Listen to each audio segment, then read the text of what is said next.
దేవుని వాక్య ధ్యానంలోకి వెళదాం.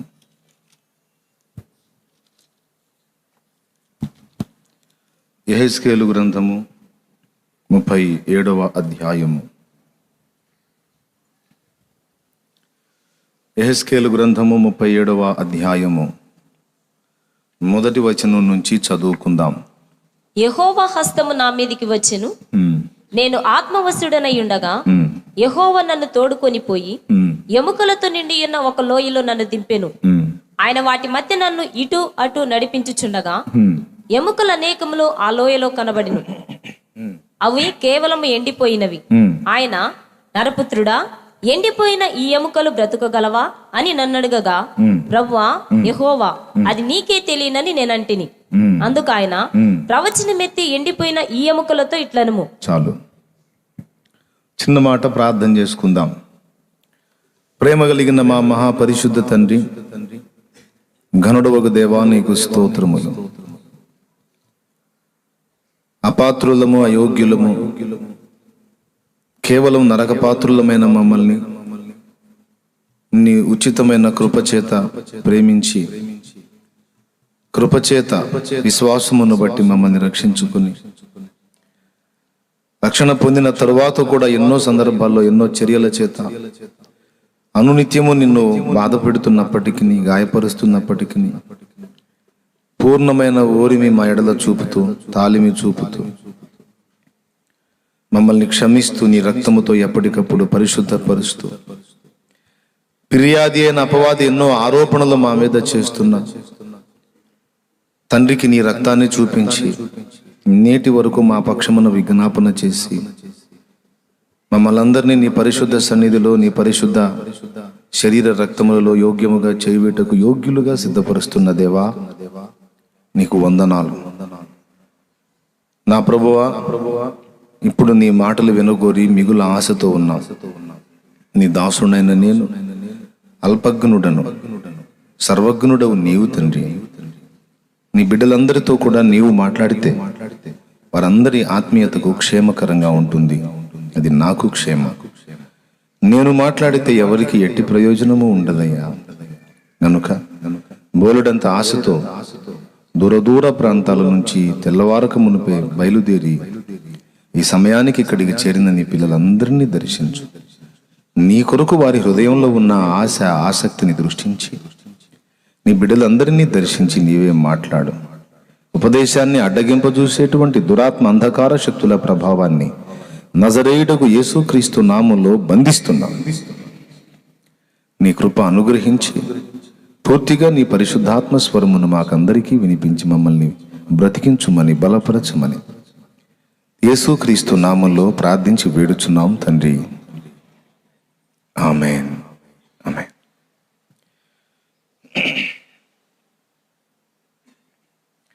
ప్రభునందు ప్రియమైన దేవుని బిడ్డలారా, మీ అందరికీ ప్రభు అయిన యేసుక్రీస్తు నామములో హృదయపూర్వక వందనాలు.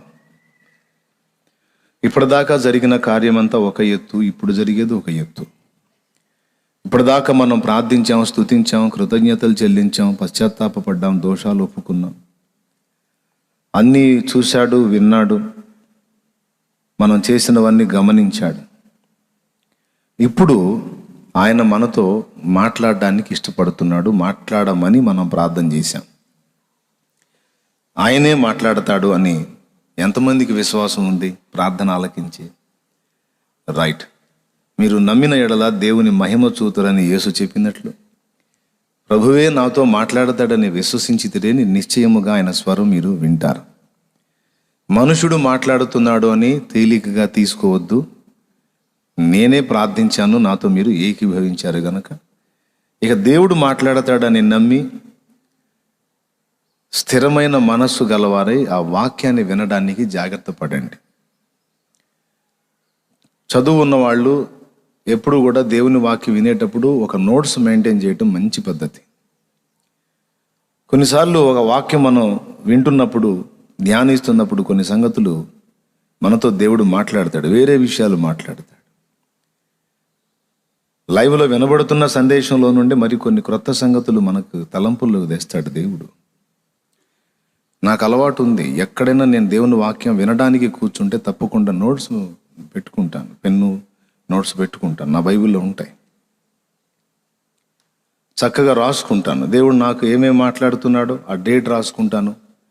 ఆ తారీఖున ఆ డేట్లో దేవుడు తన దాసుని ద్వారా నాతో ఏం మాట్లాడాడో నేను గుర్తు రాసుకుంటాను. మంచి అలవాటు. కనుక దేవుని వాక్యం వినేటప్పుడు ఎప్పుడైనా సరే, ఎక్కడైనా సరే అట్లా నోట్స్ మెయింటైన్ చేయటం మంచి పద్ధతి. నోట్స్ రాసుకోమని ఎక్కడుంది అని ఒకవేళ మీరు అంటే, ఇర్మియా గ్రంథం 30వ అధ్యాయం ఒక్కసారి చూడండి.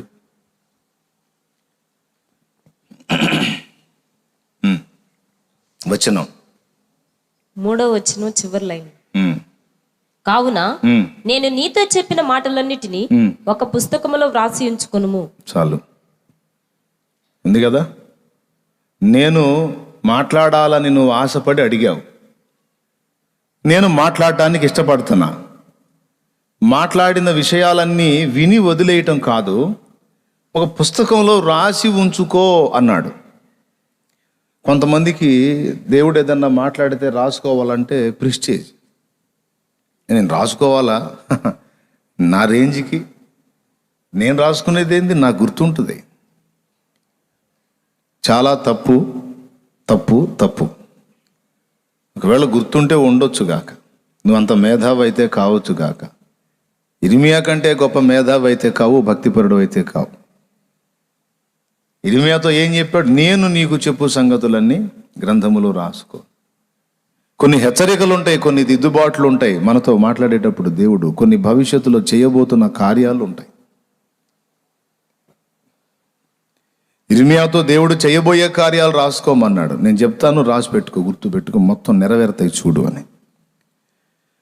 మనకైతే మన ఆత్మీయ జీవితానికి ఉపయోగపడే అన్ని సంగతులు దేవుడు మనకి ఆయన ముందు కూర్చున్నప్పుడల్లా మాట్లాడతాడు. కనుక ఏ సంగతి అయినా దేవుడు ఒకటి రిలీజ్ చేసినప్పుడు, ఒక ప్రసంగం అంతట్లో కనీసం ఒక్క మాటన్నా నీతో మాట్లాడ్డా, అంత అన్యాయస్తుడైతే కాదు కదా, ఖచ్చితంగా మాట్లాడతాడు.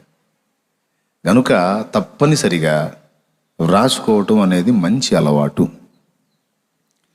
స్పష్టంగా రాసుకొని భద్రం చేసుకున్నావు అనుకో, అప్పుడప్పుడు వాటిని ధ్యానించవచ్చు. ఒకవేళ దేవుడు ఎక్కడన్నా నిన్ను నిలబెట్టి వాడుకోవడానికి సిద్ధపడితే, చక్కగా నువ్వు విన్న అంశాలను ధ్యానిస్తున్నప్పుడు క్రొత్త తలంపులు దేవుడు నీకు అందిస్తాడు. వాక్యం వింటున్నప్పుడే కాదండి, బైబిల్ చదువుతున్నప్పుడు కూడా నోట్స్ పక్కన ఉండటం మంచి అలవాటు. బైబిల్ చదివేటప్పుడు కూడా కొన్నిసార్లు కొన్ని తలంపులు మనకిస్తాడు దేవుడు. ఆ తలంపులు దేవుడు ఇచ్చినప్పుడు వెంటనే మనం నోట్ చేసుకోవాలి, లేకపోతే మళ్ళీ జుట్టు బీక్కున్న అది గుర్తురాదు. కొంతమందికి ఈ అనుభవం ఉంది. కొన్నిసార్లు ధ్యానం చేస్తున్నప్పుడు కొన్ని తలంపులు దేవుడు ఇస్తాడు, ఇచ్చినప్పుడు వెంటనే నోట్ చేసుకోకపోతే తర్వాత కాసేపు వేరే ఆ టాపిక్లోకి వెళ్ళి మళ్ళా వచ్చి ఇందాకేదో తలంపు వచ్చిందే, ఇందాకేదో మంచి విషయం దేవుడు నా దృష్టిలోకి తెచ్చాడే అని ఇక ఎంత జుట్టు పీక్కున్నా రాదు. కాబట్టి ఆశగల ప్రాణాన్ని తృప్తిపరుస్తాను అన్నట్లు ఆశగలిగి సమకూర్చుకునే వానికి సమృద్ధిగా ఇవ్వబడుతుంది. కాబట్టి ఇది మర్చిపోవద్దు, మంచి అలవాటు. ఒకవేళ ఇప్పటిదాకా మీరు అలా చేయకపోతే దయచేసి ఇక నుంచి నేర్చుకోండి అట్లా. సరేనా? రైట్. ఇక్కడ ప్రవక్త అయిన యెహెజ్కేలుతో దేవుడు వ్యవహరిస్తున్న తీరు, దేవుడు చేసినటువంటి కార్యం ఆయన ప్రస్తావించాడు. యెహెజ్కేలు దేవుని ప్రవక్త. దేవుని హస్తము, యెహోవా హస్తము నా మీదికి వచ్చింది అన్నాడు. యెహోవా హస్తము, యెహోవా బాహువు. బాహువు అంటే కదా, అవును. హస్తము అంటే కూడా బాహువులో ఒక భాగం. కానీ ఇక్కడ నుంచి దీన్ని ఈ ఒక చెయ్యే కదా, దీనికి ఎన్ని పేర్లు ఉన్నాయో దీన్ని ఏమంటారు అయ్యా? రైట్. దీన్ని భుజం. ఇది మొత్తం చెయ్యే, కానీ దీనికి 3 పేర్లు వచ్చినాయి. ఇది అరచెయ్యి, ఇది చెయ్యనంట కానీ అరచెయ్యంట. ఇది చెయ్య కానీ మోచేయంట. ఇదేమో బాహువు లేక భుజం. ఓకే. రైట్. యెషయా గ్రంథం 53వ అధ్యాయము 1వ వచనంలో, మేము తెలియజేసిన సమాచారము ఎవడు నమ్మెను, యెహోవా బాహువు ఎవనికి బయలుపరచబడెను అని బాహువు అని మాట్లాడుతూ, బాహువు అంటే చెయ్యి, కానీ చెయ్యి అని ప్రస్తావించి కింద ఒక వ్యక్తిని చూపిస్తాడు. ఇదేంది యెహోవా బాహువు అన్నాడు. యెహోవా బాహువు అంటే దేవుని చెయ్యి, కానీ చెయ్యి అని చెప్పబడిన వ్యక్తి చెయ్యి కాదు, ఒక వ్యక్తి. ఆయన శిలువ శ్రమలన్నీ కూడా అక్కడ అభివర్ణించబడ్డాయి. అక్కడ నుంచి చదివితే ఎండిన భూమిలో లేత మొక్క వలెను ఎండిన భూమిలో మొలచిన మొక్క వలెను అతడు ఆయన ఎదుట పెరిగెను. అదిగో బాహువు అని చెప్పి అతడు ఆయన ఎదుట పెరిగెను అంటాడు. ఈ బాహువుని అతడు అంటున్నాడు. ఎవరితడు? కింద చదివితే అతనికి స్వరూపమైనను సొగసైనను లేదు, సిలువలో అన్ని కోల్పోయాడు. మనం అతని చూచి అపేక్షించున్నట్లుగా అతని యందు స్వరూపము లేదు. అతడు తృణీకరింపబడిన వాడును, ఆయను మనుషుల వలన విసర్జింపబడిన వాడును, వ్యసనాక్రాంతుడు గాను వ్యాధిని అనుభవించిన వానిగాను మనుషులు చూడనొల్లని వాడిగాను ఉండెను. మనుషులు చూడనొల్లని వానిగాను ఉండెను. అతడు తృణీకరింపబడిన వాడు గనుక మనము అతనిని ఎన్నిక చేయకపోతిమి. నిశ్చయముగా అతడు మన రోగములను భరించెను. అదుగదుగదుగో నిశ్చయముగా అతడు మన రోగములను భరించెను, మన వ్యసనములను వహించెను. మన వ్యసనములను ఆయన వహించెను. అయినను మొత్తబడిన వానిగాను దేవుని వలన బాధింపబడిన వానిగాను శ్రమ నొందిన వానిగాను మనం అతనిని ఎంచితిమి. మన అతిక్రమ క్రియలను బట్టి అతడు గాయపరచబడెను. ఎవరండి ఈయన? మన అతిక్రమముల కోసం తను గాయపరచబడ్డవాడు ఎవరైనా? అతడు పొందిన దెబ్బల చేత మనకు స్వస్థత కలుగుచున్నది. ఎవరైనా? ప్రభు అయిన యేసు. కానీ ఆయనకు స్టార్టింగ్లో చెప్పిన పేరేంటి? యెహోవా బాహు. దేవునికి స్తోత్రం కలుగును గాక. హల్లెలూయా. యెహోవా బాహు అని యేసయ్యకున్న బిరుద నామాల్లో ఒక నామం. ఇప్పుడు బాహు సంగతి పక్కన పెట్టి యెహోవా హస్తము సంగతి చూద్దాం. బాహువులో భాగమే అయినా ఇది వేరు. దీన్నంతటిని కలిపి హస్తము అంట. హస్తం గుర్తుంది కదా ఓట్లలో? ఓకే, చెయ్యి గుర్తు లేదు, బాహువు గుర్తు లేదు, హస్తం గుర్తు. ఇది ఒకటి సపరేట్ అన్నట్టు. యెహోవా హస్తము నా మీదికి రాగా. యెహోవా హస్తము అనే పేరు పరిశుద్ధాత్మకున్నది. పరిశుద్ధాత్మ అభిషేకం ఒక వ్యక్తి మీదికి వచ్చుట, యెహోవా హస్తము నా మీదికి వచ్చుట. పరిశుద్ధాత్మ అభిషేకము భక్తుని మీదికి వచ్చి పరిశుద్ధాత్మ ఆయనను వశపరుచుకున్నాడట. ఆత్మ వశుడయి ఎముకలు గల ఒక లోయలోనికి దించబడ్డాడు. అక్కడ అన్ని ఎండిపోయిన ఎముకలు ఉన్నాయి. ఈ ఎండిపోయిన ఎముకల మధ్యలో అటూ ఇటూ తిరగమన్నాడట. సరే, తిరుగుతా ఉన్నాడు. తిరుగుతా ఉంటే దేవుని స్వరం వినబడుతుంది. నరపుత్రుడా, నరపుత్రుడా, పుత్రుడా, చిత్తము ప్రభువా. నీకేం కనబడుతుంది? ఎండిపోయిన ఎముకలు కుప్పలు కుప్పలుగా కనపడుతున్నాయి ప్రభు. ఏమంటున్నాడో చూడండి. ఈ ఎముకలు తిరిగి బ్రతుకగలవా? ప్రభువా యెహోవా, అది నీకే తెలియను. ఆ తర్వాత ఆయన అంటున్నాడు చూడు. అందుకు ఆయన ప్రవచనమెత్తి ఎండిపోయిన ఈ ఎముకలతో ఇట్లనుము, ఎండిపోయిన ఎముకలారా, యెహోవా మాట ఆలకించుడి. ఈ ఎముకలకు ప్రభు అయిన యెహోవా సెలవిచ్చినదేమనగా, మీరు బ్రతుకున్నట్లు నేను మీలోనికి జీవాత్మను రప్పించుచున్నాను. చర్మము కప్పి మీకు నరములనిచ్చి మీ మీద మాంసము పొదిగి చర్మము మీ మీద కప్పెదను. మీలో జీవాత్మనుంచగా మీరు బ్రతుకుదురు. దేవునికి మహిమ అని నేను చెప్పానని చెప్పు అన్నాడు. ప్రియులారా, అక్కడ సన్నివేశం చాలా మంది బైబిల్ చదివిన వ్యక్తులకి తెలుసు. ప్రసంగాలైతే కొల్లలుగా దీని మీద ఈ యెహెజ్కేలు గ్రంథం 37 మీద చాలా ప్రసంగాలు కూడా మీరు విన్నారు. ఆ ప్రసంగాల్లో నేను కూడా ఒక ప్రసంగం చేస్తాను, వినమని నేను చెప్పను. నాతో దేవుడు మాట్లాడిన మాటలు నేను మీతో పంచుకుంటాను. ఇందులో నుంచి దేవుడు మీతో కూడా మాట్లాడతాడని అనుకుంటున్నాను. ఎండిపోయిన ఎముకలు అవి కలిగి ఉన్న ఒక లోయ. ఆ లోయ నిరాశ లోయ, లేకపోతే దురాశ లోయ, లేకపోతే పాప కోపము, ఇక ఎన్నన్నా చెప్పండి. మనుషులు, ప్రపంచంలోని వ్యక్తులు కొంతమంది నిరాశ లోయలో ఎండిపోయిన ఎముకలాగా అయిపోయారు.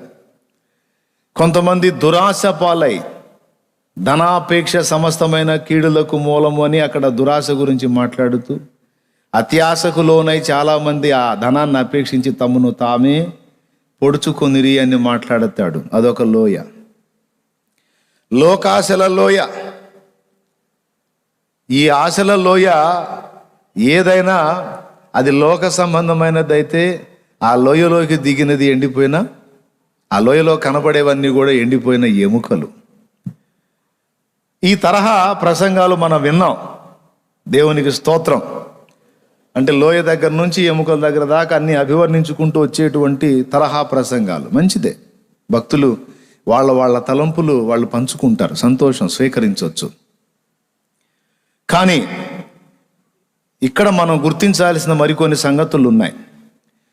ఈరోజు సమాజంలో, మన కుటుంబాల్లో, మన ఆత్మీయ జీవితంలో మనం గమనించి చూసినప్పుడు అంతా బాగున్నట్టుగానే కనపడవచ్చు. ఉదాహరణకి సమాజంలో పరిస్థితులు మనం చూసినప్పుడు, వ్యక్తుల్ని చూసినప్పుడు వాళ్ళకేమండి 2 అంతస్తులు బిల్డింగ్ కట్టుకున్నారు, సూపర్గా ఉన్నారు. ఈ ఫ్యామిలీకి ఏమండి పెద్ద కుటుంబం, సంపన్న కుటుంబం, అంతా అన్యోన్యంగా అలాజాలంగా ఉంటారు, చాలా చక్కగా ఉన్నారు అని. తర్వాత కొంతమంది వ్యక్తుల్ని మనం వ్యక్తిగతంగా చూసినప్పుడు కూడా అతనికేమండి, ఆయనకేమండి. ఇప్పుడు మీరందరూ నాకెళ్ళి చూశారనుకో, ఎట్లా కనపడతాను నేను? ఎండిపోయిన ఎముకలా కనపడతానా, లేకపోతే అన్నీ బాగున్న చక్కని వ్యక్తిలా కనపడతానా? చాలా ఏమన్నా ఎండిపోయిన ఎముకని మీరు అనగలరా? పోనీ నేను మిమ్మల్ని అనగలనా? మీరందరూ చాలా చక్కగా కనపడుతున్నారు, నాకు చాలా మంచిగా, చాలా ఆత్మీయంగా, చాలా బలంగా ఉన్నట్టు. సమాజాన్ని దృష్టించినా, సంఘాన్ని దృష్టించినా, కుటుంబాన్ని దృష్టించినా, మనల్ని మనం దృష్టించుకున్నా, మన అసలు స్వరూపం, లేకపోతే మన సమాజం యొక్క అసలు స్వరూపం, లేకపోతే మన కుటుంబం యొక్క అసలు స్వరూపం మన బాహ్య నేత్రాలతో, మన సొంత నేత్రాలతో మనం చూచినప్పుడు దానిలోని వాస్తవికత, అసలు దృశ్యం మనకు కనబడదు. అన్నీ బాగున్నట్టుగానే, అంత మంచిగా నడుస్తున్నట్టుగానే మన కళ్ళు మనల్ని మోసగిస్తాయి. మరి మనకు వాస్తవిక దర్శనం కలగాలంటే, ఉన్నదున్నట్టు అసలు ప్రపంచం ఎలా ఉందో, సమాజం ఎలా ఉందో, కుటుంబం ఎలా ఉందో, మన బతుకు ఎలా ఏడిచిందో మనకి స్పష్టంగా అర్థం కావాలంటే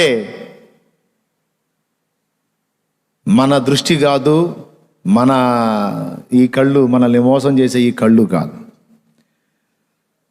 దేవుని హస్తం మన మీదికి రావాలి, ఆయన ఆత్మ మనల్ని వశపరుచుకోవాలి, ఆయన వశమునకు మనల్ని మనం అప్పగించుకోవాలి. అప్పుడు ఆయన మన కళ్ళు వెలిగించి, మన మనోనేత్రాలు బాగుగా వెలిగించి అన్నిటి స్వరూపాలు ఒరిజినల్గా మనకు చూపిస్తాడు. దేవునికి స్తోత్రం చెప్తారా? హల్లెలూయా. ఆత్మవశుడైన వానికి దేవుడు అసలు దర్శనం చూపిస్తాడు. ఈ ఆత్మవశం కాని వానికి అసలు స్వరూపాలు కనపడవు. అన్నీ బాగున్నట్టుగానే, అంతా బాగున్నట్టుగానే కళ్ళు మోసం చేస్తాయి. దేవుడు నవ్వుకుంటాడు. అది కాదురా, కొన్ని కుటుంబాలు నేను చూస్తాను, చాలా కళకళలాడుతున్నట్టు ఉంటారు నేను పోగానే, కానీ వాళ్ళ మధ్య భయంకరమైన యుద్ధం జరుగుతూ ఉంటుంది. కానీ నేను ఎంటర్ అవగానే మొత్తం ఎవరి పాత్ర వాళ్ళు సూపర్గా పోషిస్తారు. అప్పటిదాకా గందరగోళం అయిపోయిన వాళ్ళు తలుపులు వేసుకొని వాళ్ళ గందరగోళం చేసుకున్నటువంటి స్థితిలో ఉన్నవాళ్ళు సైతం తలుపు కొట్టి నేను కనపడగానే అన్నయ్య వందనాలన్నయ్య, రా అన్నయ్య, యాక్షన్ యాక్షన్ అన్నట్టు స్టార్ట్ అయిద్ది అనమాట. ఇక నేను ఉన్నంతసేపు ఎవరికి వాళ్ళు వాళ్ళ పాత్ర పోషిస్తారు. నేను వెళ్ళిపోయిన తర్వాత డోర్ క్లోజ్ చేసి మళ్ళీ మొదలు పెడతారు. దైవజనుల ముందు నాటకాలు ఆడటం కాదు అంటాడు. నువ్వు మాత్రం తక్కువ తిన్నావేంది, నువ్వు ఆడలా, నువ్వు పెద్ద నటుడివి, అదే నీ దగ్గర నాకు నచ్చంది, అదే నీ దగ్గర కూడా నాకు నచ్చనే చాలా ఉంది. ఇక్కడ మళ్ళీ స్టార్ట్ అయ్యి పై స్వరూపం నేనేమనుకున్నాను, ఇంట్లోకి వెళ్ళినప్పుడు అబ్బా ఎంత బాగున్నారు, ఎంత అన్యోన్యంగా ఉన్నారు, ఎంత ఆతిథ్యం చేశారు, ఎంత ప్రేమ కలిగి ఉన్నారు అబ్బా అనుకున్నాను. కానీ అక్కడ అసలు స్వరూపం ఏం జరుగుతుందో నాకు తెలియదు. దేవునికి స్తోత్రం కలుగునుగా. దైవజనుడు ఒక ఆయన దగ్గరికి కూటం అయిపోయిన తర్వాత మా ఇల్లు దర్శించమని ఇద్దరు భార్యాభర్తలు మొండి పట్టు పెట్టారంట. అమ్మ నాకు ఆకలి అవుతుంది, ఉపవాసం ఉన్నాను, వెళ్ళి తినాలి, ప్రభు చిత్తం అయితే మరోసారి వస్తానంటే నాన్న లేదన్నా మాకు అవకాశం దొరకట్లేదన్నా, ఎన్నిసార్లు మిమ్మల్ని మా ఇంటికి తీసుకెళ్ళాలనుకుంటున్నా అన్నా, నాన్న ప్లీజ్ అన్నా ప్లీజ్ అన్నా, నా కారు ఉందన్నా, మీరు నడిచే పని కూడా లేదన్నా, పెద్ద బిల్డింగ్ అన్నా, ఈ నైట్ మా ఇంట్లోనే ఉండొచ్చు అన్నా ప్లీజ్ అన్న. సరే ఇంతసేపు అడుగుతున్నారు, ఏం పోయింది, పోదాం, ఎటు కూడా ఉపవాసం ఉన్నాం కదా, మంచి ఫుడ్ ఐటమ్ దొరికింది, స్తోత్రం, అక్కడ ఏర్పాటు చేశాడో మహానుభావుడు ఏం చేశాడో అని పాపం ఆకలి పట్టుతోని వెళ్ళేది దైవజనుడు. ఇంట్లోకి వెళ్ళిన తర్వాత ఇల్లు పెద్ద ఇల్లు, చిన్న ఫ్యామిలీ, భార్య భర్త ఇద్దరు పిల్లలు, చాలా గదులు ఉన్నాయి, పెద్ద బంగ్లా, సంపన్నులు. లోపలికి వెళ్తూనే ఇల్లు మొత్తం చూపించడం మొదలు పెట్టారు. ఆకలైన నోటికి ముందు అన్నం పెట్టొద్దు. నేను కూడా అట్లా 2-3 చోట్ల బుక్ అయ్యా. నాకేమో కడుపు మాడిపోతుంది. కూర్చోబెట్టి వాళ్ళు మీటింగ్ మొదలు పెడతారు. కొన్ని చోట్ల అయితే తట్టుకోలేక నా పక్కన ఉన్న వాళ్ళకి వెళ్ళి చూస్తే వాళ్ళు వెళ్ళి, అన్న కొంచెం పాపం ఇప్పుడు దాకా వాకింగ్ చెప్పాడు, ఆకలి అవుతున్నట్టుంది, ముందు అన్నం ఏర్పాటు చేయండి, తర్వాత చూద్దాం ఏమన్నా ఉంటే. అర్రే మర్చిపోయా అన్నయ్య, అయ్యో అని చెప్పి తీసుకెళ్ళి అప్పుడు పెట్టిన పరిస్థితులు ఉన్నాయి. 3-4 చాట్లుగా చాలా చాట్లు ఇబ్బంది పడ్డా. ఇప్పుడు ఎసిడిటీ ఫామ్ అవుతున్న దెబ్బకి ఇక సిగ్గు లేకుండా ముందేమన్నా ఉంటే పెట్టండి, తర్వాత మాట్లాడదాం. ఏం చేయాలా మరి? దేవునికి స్తోత్రం కలుగును గాక. హల్లెలూయా. పాపం ఆయన పోయాడు. పోతే అన్నయ్య ఇది ఆ రూమ్ అన్నయ్య, ఇది ఈ రూమ్ అన్నయ్య, ఇది బెడ్రూమ్ అన్నయ్య, ఇది అన్నయ్య అని గది చూపిస్తా ఉంటే ఈయన కడుపు మాడిపోతుంది, ఆత్మలో మండిపోతుంది. కానీ చూస్తా ఉన్నాడు. ఏ గదిలో తలబెట్టి చూసినా అందులో జీవం కనపట్ల. ఆత్మ కలిగినోడికి అసలు రూపం కనపడిద్ది. అర్థమైందా? ఆ ఇంట్లో జీవం ఉందా, శాపం ఉందా, దేవుడు ఉన్నాడా, దయ్యం వెళ్తుందా అనేది ఆత్మవశుడైన వానికి అర్థమైద్ది, అందరికీ అర్థం కాదు. ఇల్లు గది చూస్తూ ఉంటే ఏ గదిలోనన్నా చూడు జీవం కనపట్టల్లా, నిర్జీవ స్థితి కనపడుతుంది.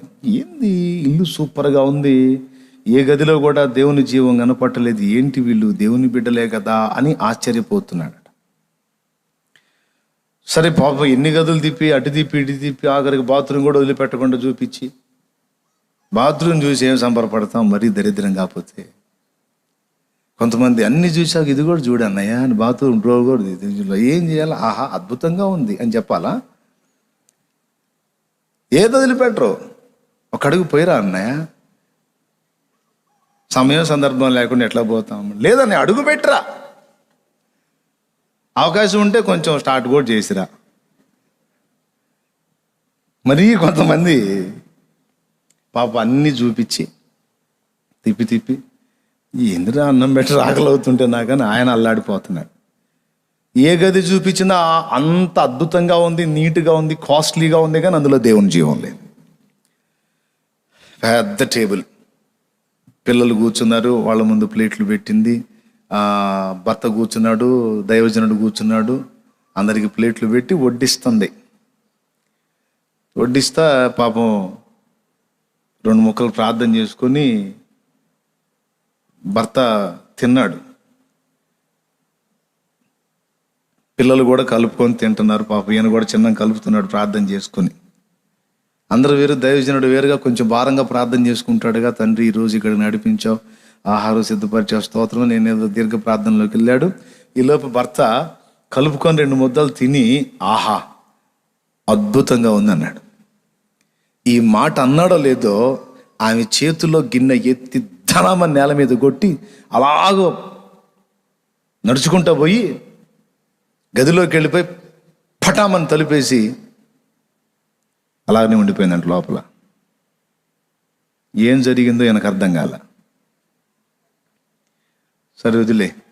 భర్తకెళ్ళి చూశాడు. అతను ఈ కొంపలో ఎప్పుడు ఇంతే అని చేయగడుక్కొని ఈడు ఇంకో గదిలో పోయి తలుపేసుకున్నాడు. పాపం పిలిచినోడు సంగతి ఏంది? పిల్లలు ఏం పట్టించుకోవట్లేదండి, శుభ్రం కలుపుకొని తింటున్నారు. పాపం ఈయన ఎట్ట తింటాడు, మరీ సిగ్గు లేకుండా ఆంతున్న ఇద్దరు భార్యాభర్త అరుచుకొని వెళ్ళిపోయారు. అసలు గొడవ ఏందో ఆయనకు అర్థం కాల. ఈయన ఎట్లా తింటాడు పాపం? ఆ అన్నం అట్లనే వదిలేసి పిల్లలకి వెళ్ళి చూస్తే ఇంత ఫీలింగ్ కూడా లేకుండా తింటున్నారంట వాళ్ళు మాట్లాడుకుంటా. ఒరే, అమ్మ అటు పోయింది, నాన్న ఇటు పోయాడు, వాళ్ళిద్దరూ ఆమె గదిలోకి పోయి తలుపేసుకుంది, ఎన్నో గదిలో పోయి తలుపేసుకుంది, మీరేంద్ర శుభ్రంగా తింటున్నారు, మీకు ఇంత ఫీలింగ్ కూడా లేదంటే, ఎందుకు అంకుల్ మా ఇంటి రోజు ఇదేగా, మీరు కూడా తినండి లేకపోతే మీకు ఎండిద్ది అని వాళ్ళు తింటున్నారంట. మా ఇంట్లో రోజు ఇంతే అంకుల్, ఏదో గొడవ దేని దగ్గర దాని దగ్గర. స్టార్టింగ్లో చూసాము, మాకు కూడా ఎండింది, అందుకే ఇక ఏమన్నా చావని అనవసరం అని మేము తింటున్నాం, లేకపోతే నకనకలాడాలి అంకులు, తినేసేయండి అంకులు అంటే నేను ఎట్లా తింటారో సిగ్గు లేకుండా అని పాపం ఆ ప్లేట్ అక్కడే వదిలిపెట్టిపోయి సోఫాలో, పాపం ఎక్కడ ఏ గదిలో పండుకోవాలన్నది కూడా చూపించలే, ఆ సోఫాలో పండుకొని కడుపు మాడిపోతూ ఉంది. పెద్ద ఇల్లు కారులో తీసుకెళ్తామంటే పలావ్ దొరికిద్దేమో అనుకున్నాడు. మామూలు ఫుడ్ కూడా నోచుకోలేదు, కడుపు మాడుతా పండుకుంటే అప్పుడు దేవుడు మాట్లాడుతున్నాడంట, నా కుమారుడా చూసావా ఇల్లు ఎలా ఉంది, మనుషులు ఎలా ఉన్నారు, వాళ్ళ మాటలు ఎలా ఉన్నాయి, చాలా అద్భుతంగా ఉన్నారు, చాలా ఆత్మీయంగా ఉన్నారు, దైవజనుల పట్ల చాలా ఆసక్తి కలిగి ఉన్నారు అనుకున్నావు గదు, అది కాదు ఒరిజినల్, ఇది ఒరిజినల్. ఇవి ఎండిపోయిన ఎముకలు, నిర్జీవమైన జీవితాలు, జీవము గల దేవుడునైనా నన్ను ఎరిగి కూడా శాపాన్ని అనుభవిస్తున్న బ్రతుకులు, నాకు స్థానం ఇవ్వకుండా విధేయత చూపకుండా పైపైన ఉండి స్థిరము లేకుండా లోతుగా నాటబడి దేవుని జీవం పొందుకొని జీవ సహితమైన భక్తి చేసే పరిస్థితుల్లో లేకుండా నామకార్థపు భక్తులుగా ముసుగులో బ్రతుకుతున్న బ్రతుకులు, వెలిచూపులకి ఇళ్ల మీద యేసు ప్రభు బొమ్మలు కనపడతాయి, వెలిచూపులకి వాక్యాలు కనపడతాయి, వెలిచూపులకి ఆర్భాటాలు కనపడతాయి, వెలిచూపులకి నెలకోసారి 2 నెలలకోసారి ఇంట్లో కోటాలు కనపడతాయి, కానీ లోపలంతా నిర్జీవమే. బాధపడ్డాడు, ఏడ్చుకున్నాడు, కన్నీరు గార్చి ప్రార్థన చేశాడు. ఆ టైంలోనే లేచి వెళ్ళిపోవాలనుకున్నాడట. వెళ్ళిపోవాలనుకుంటే మర్యాద కాదుగా. సరే, దేవుడు చెప్పమన్న మాట చెప్పి వెళదామని అలాగుండి తెల్లవారిన తర్వాత చిన్నగా భార్య డోర్ ఓపెన్ అయిందంట. వచ్చింది, వందనాలు అన్నయ్య, భోంచేశారు అన్నయ్య అందంట. ఏం మాట్లాడలేదంట.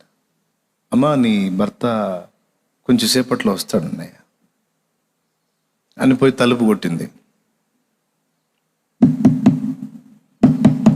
అన్న పిలుస్తున్నాడు, టక్ వచ్చాడు బయటికి. వందనాలు అన్న. అన్న భోంచేశారా?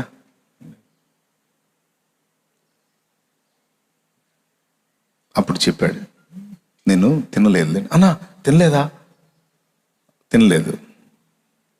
అసలే నాకు ఒక విషయం అర్థం కాలేదు.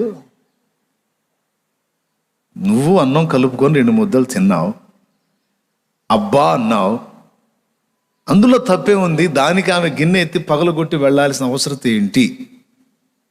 అసలు ఏం జరిగింది అన్నాడు ఆమెతో. అప్పుడు చెప్పింది, ఏం లేదన్నయ్య, నేను ఎన్నిసార్లు కూర చేసినా ఒక్కసారి కూడా మెచ్చుకోడు. పని మనిషి చేస్తే అబ్బా అబ్బా అని లొట్టలేసుకొని తింటాడు. అంటే ఇదిగో అందుకే నాకు చెప్పావా, నువ్వే చేసావు అనుకున్నా, ఏదో తిన్నది ఒట్టిగా పోకుండా మెచ్చుకుందాం అనుకున్నా, అంత మాత్రానికి గిన్నె పగలు కొట్టి పోతావా అని మళ్ళీ మొదలుపెట్టారు. ఆగండి, ఇంకో 5 నిమిషాలు అయితే మళ్ళీ గదుల్లో పోయి తలుపేసుకుంటారు, ఇక నేను ఇక్కడే ఉండాల్సి వచ్చింది, ఆగండి అని ఆపి అప్పుడు చెప్పాడు ఆయన,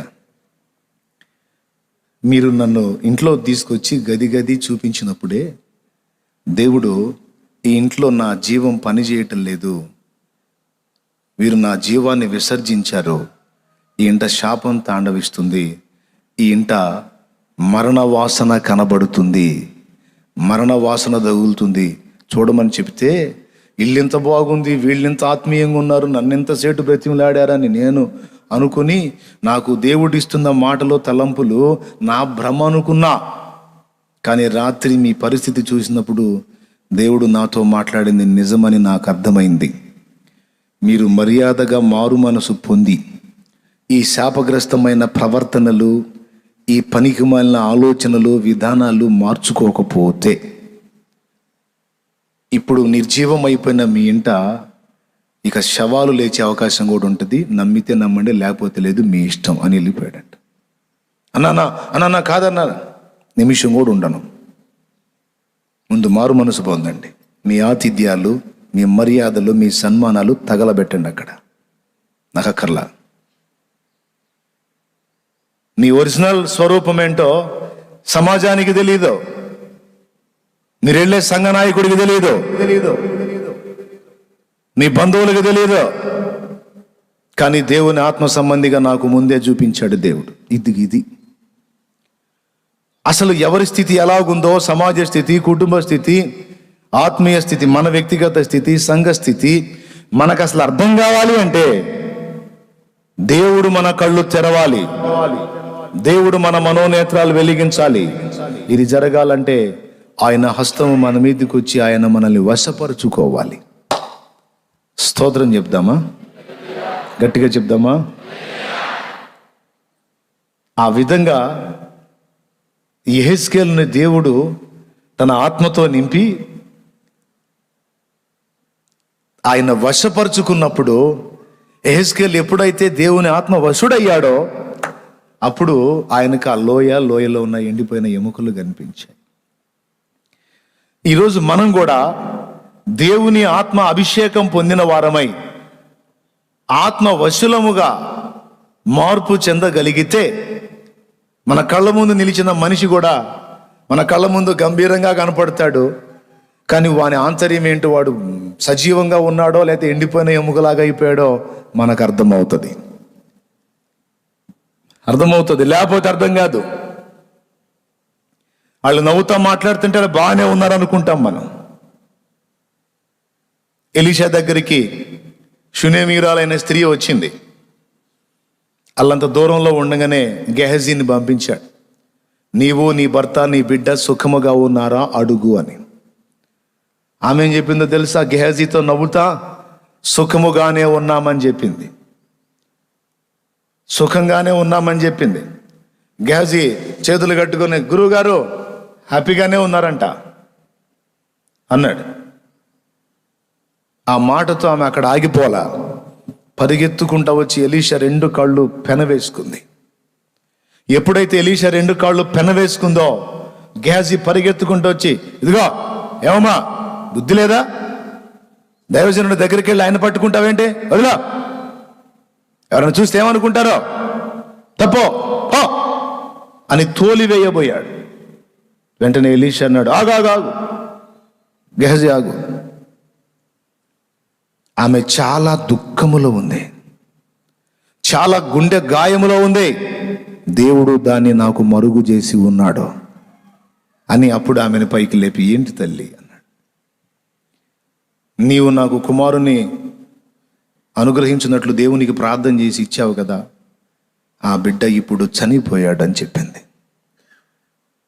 మరణపు వాసన తన ఇంట కలిగి ఉండి ఎలీషా దైవజనుడి దగ్గరకు వచ్చి గెహజీతో ఏం చెబుతుంది ఆమె? మేమందరము బాగానే ఉన్నామని చెప్పింది. పోనీ గెహజీ గుర్తుపట్టాడా? లేదు, ఎందుకంటే ఆయన ఆత్మవశుడైన అనుభవంలో లేడు గెహజీ. కానీ ఎలీషాకి తెలుసు. ఎలీషా కూడా దేవుడు మరుగు చేశాడు. ఎప్పుడైతే ఆమె అలా స్పందించిందో అప్పుడు కనువిప్పు కలిగింది. వెంటనే గెహజీకి పురమాయించి, ఈ దండం తీసుకెళ్ళి ఆ బిడ్డ మీద పెట్టు అన్నాడు. గెహజీ ఆ పని చేశాడు, కానీ కార్యం జరగల. ఆమె ఏం చేసిందో తెలుసా? అయ్యా, వీడిని పంపిస్తున్నావా? వీడిని అనలేదులే కానీ ఇతన్ని పంపిస్తావా? ఏదో నీ పక్కన తిరుగుతున్నాడనే కానీ అంత విషయం లేదయ్యా. ఏదో నీ పక్కన తిరుగుతున్నాడు కానీ అంత జీవం కలిగినోడు కాదయ్యా. ఏదో నీ పక్కన తిరుగుతున్నాడు కానీ ఆత్మవశుడు కాడో. ఏదో నీ పక్కన నిలబడుతున్నాడు కానీ ఆత్మ నడిపింపులో లేడో. ఏదో నీ పక్కన తిరుగుతున్నాడు కానీ దేవుని మనస్సు కలిగిన వాడు కాడో. అతన్ని పంపిస్తే కార్యం జరిగిద్దయ్యా, నువ్వేరా. నా బిడ్డని నీ గదిలోనే పరుండబెట్టానని అడిగి బ్రతిమాలి తీసుకెళ్లి బిడ్డను బతికించుకుంది. ఇప్పుడు నేను టోటల్గా మీకు అర్థమయ్యేటట్టు చెప్పాలనుకున్న అంశం ఏంటంటే, ఏ పరిస్థితులైనా మనకి క్లియర్గా అర్థం కావాలంటే దేవుడు జోక్యం చేసుకొని మన కళ్ళు వెలిగిస్తే తప్ప మనకి అందరి జీవితాల్లో ఉన్న స్థితిగతులు ఒరిజినల్గా అర్థం కావు. సరే, ఆత్మవశుడైన యెహెజ్కేలు అక్కడికి దించబడ్డాడు, ఎముకలు గల లోయలోకి. అన్నీ కుప్పలు తెప్పలుగా ఎండిపోయిన ఎముకలు. దేవుడు ఏం చెప్తున్నాడు? ఆ ఎముకల మధ్య సంచరించు, జస్ట్ అంతే. తిరుగుతా ఉన్నాడు. ఎంత మేర ఎముకలు కుప్పలు ఉన్నాయో అదంతా తిరిగి చూశాడంతా. ఈరోజు నీ సమాజంలో పెద్ద పెద్ద ఇళ్లలో, చిన్న చిన్న ఇళ్లలో, అద్దె ఇళ్లలో, సొంత ఇళ్లలో ఎండిపోయిన ఎముకలు కుప్పలు కుప్పలుగా ఉన్నాయి. నీకు తెలీదు వాళ్ళకేం బాగుందని, వీళ్ళకేం బాగుందని, వాళ్ళకేం వీళ్ళకేమి. నో. ఆత్మవశుడవై అభిషిక్తుడవైతే ఆ సమాజంలో ఉన్నటువంటి ఆ గృహాలలో ఉన్న వ్యక్తుల జీవితాలు అవి ఎండిపోయిన స్థితిలో ఉన్నాయో, అద్భుతంగా ఉన్న స్థితిలో ఉన్నాయో నీకు వాస్తవిక దర్శనం కలుగుతుంది. అలా యెహెజ్కేలు ఏం చేశాడు? వెంటనే ఏదో పని చేయటం మొదలు పెట్టాల, జస్ట్ తిరగటం మొదలు పెట్టాడు. అక్కడ ఎందుకు తిరుగుతున్నావు యెహెజ్కేలు అని మనం అడిగితే, దేవుడు తిరగమన్నాడు, నేను తిరుగుతానంతే. దేవునికి మహిమ కలుగును గాక. హల్లెలూయా, హల్లెలూయా. ఒప్పిచెర్ల అనే ప్రాంతానికి మన తమ్ముడు యోసేపు తమ్ముడు వెళ్ళాడు, ప్రార్థన చేసుకున్నాడు, దేవుడు మాట్లాడాడు. నేను కూడా ఒకసారి మాట్లాడాను పరిశుద్ధాత్మ ప్రేరణలో. తమ్ముడు, ఆ ప్రాంతంలో నేను రక్షణలోకి నడిపించినటువంటి బిడ్డలు దాదాపు 41 మంది ఆత్మలు ఉన్నారు. వాళ్ళు ఏమయ్యారో తెలియదు. కనీసం వారిలో కొందరైనా తిరిగి ఉజ్జీవింపబడినట్లు ఎవరన్నా వెళితే బాగుండు నాయనా అని నేను అన్నాను. తను వెళ్ళాడు. దేవుడు ఆయన్ని ప్రేరేపించాడు. ఇటు దైవజనుడి దగ్గర నుండి మాట వచ్చింది, తీసుకొని వెళ్ళాడు. ఒక్కరు కూడా సహకారులు లేరు. ఆ వీధులలో తిరిగాడు, ఆ బజారుల్లో తిరిగాడు. కొన్ని వారాలు ఒక్క సోదరి పరిచయం. ఆ ఒక్క సోదరి ఇంట్లో ఆశ్రయం ఇచ్చింది.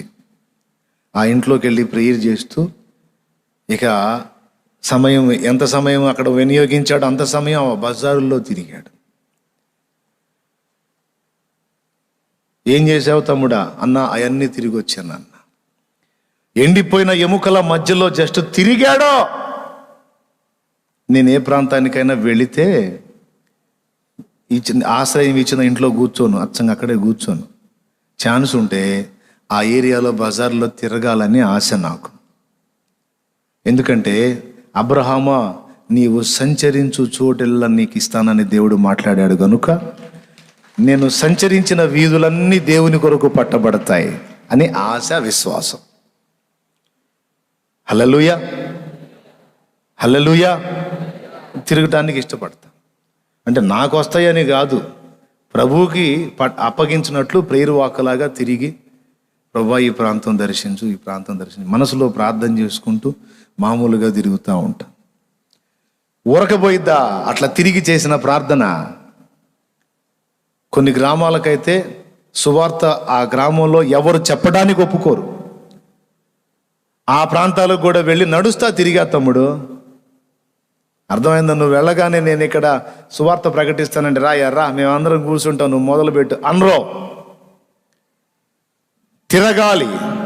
ఎండిపోయిన ఎముకల మధ్య ఇటు అటు తిరిగాడు, బాగుంది. తర్వాత ఏం జరిగింది? దేవుడు మాట్లాడుతున్నాడు. నరపుత్రుడా, నరపుత్రుడా, నీకేం కనపడుతుంది? అంత బాగానే ఉంది. అల్లా తనకేం కనపడుతుందో చెప్పాడు. ఎండిపోయిన ఎముకలు ప్రభువా. ఎండిపోయిన ఎముకలు ఇవి బ్రతకగలవా? బతుకుతాయి ప్రభువా అనలా. ఏం బ్రతుకుతాయి ప్రభువా? ఎండిపోయిన ఎముకలు, చచ్చిపోయిన వాళ్ళు కదా అనలా. స్తోత్రం చెప్పండి, గట్టిగా చెప్పండి, ఇంకోసారి చెప్పండి. ఎండిపోయిన ఎముకలుగా ప్రభువా అనలా, బ్రతుకుతాయి అని కూడా అనలా. మరేమన్నాడో తెలుసా? ప్రభువా యెహోవా, ప్రభువగు యెహోవా అది నీకే తెలియను అన్నాడు. ఎందుకంటే అవి బాగుపడాలా లేకపోతే వాటి బ్రతుకు అంతే తెల్లారాలా అనేది నా చేతుల్లో లేదయ్యా, నీ చేతుల్లో ఉంది. పౌలా, పౌలా, నీవు భయపడక మాట్లాడు. ఈ పట్టణములో నాకు బహుజనం ఉన్నది, నీకు హాని చేయుటకు ఏదియు ఎవడును నీ మీదికి రాడు, ఎవడును నీ మీదికి రాడు. ఇక్కడ మనకి చాలా ఆత్మలు ఉన్నాయి అని పౌలుతో ఒకసారి మాట్లాడాడు, గుర్తుందా? అపోస్తలుల కార్యముల్లో ఏం చేయాలో, అక్కడ ఏం జరగబోతుందో, అక్కడ ఎన్ని ఆత్మలు ఉన్నాయో, ఎంతమందిని దేవుడు రక్షించుకోవాలని అక్కడ పౌలును పంపించాడో పౌలుకు తెలియదు. పౌలుకు వ్యతిరేకత వచ్చింది. పౌలు ఒకవేళ వెళ్ళాలనుకున్నాడేమో అక్కడి నుంచి. దేవుడేమన్నాడో తెలుసా? నో వెళ్ళటానికి వీల్లేదు, మౌనంగా ఉండటానికి కూడా వీల్లేదు. ఎవరికో భయపడి నోరు ముయ్యొద్దు, మాట్లాడో. ఈ పట్టణంలో బహుజన సమూహము నాకున్నది అన్నాడు.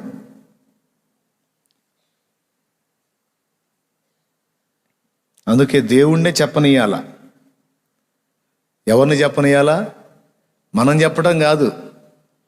ఎక్కడ ఎంతమంది ఉన్నారో, ఎక్కడ ఎంతమంది క్యాచ్ అవుతారో లిస్ట్ ఆయన దగ్గర ఉంది.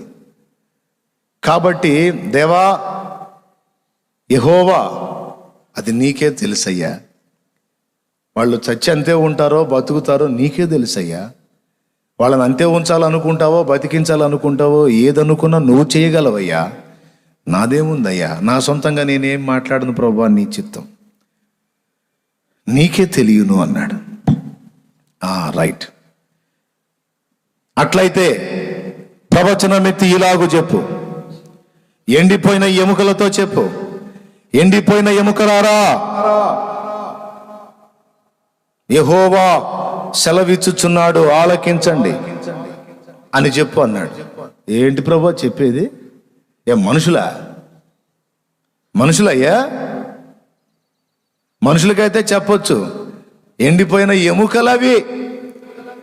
మనుషుల ఎముకలే కానీ చల్లా చెదురైపోయిన ఎముకలు. ఆ ఎముకలకి ఏమన్నా చెవులు ఉన్నాయా? నేను చెప్పే మాట వినటానికి? కొంతమంది అంటారు, నువ్వు వెళ్ళి ప్రకటించవయ్యా, నువ్వు వెళ్ళి ప్రకటించు,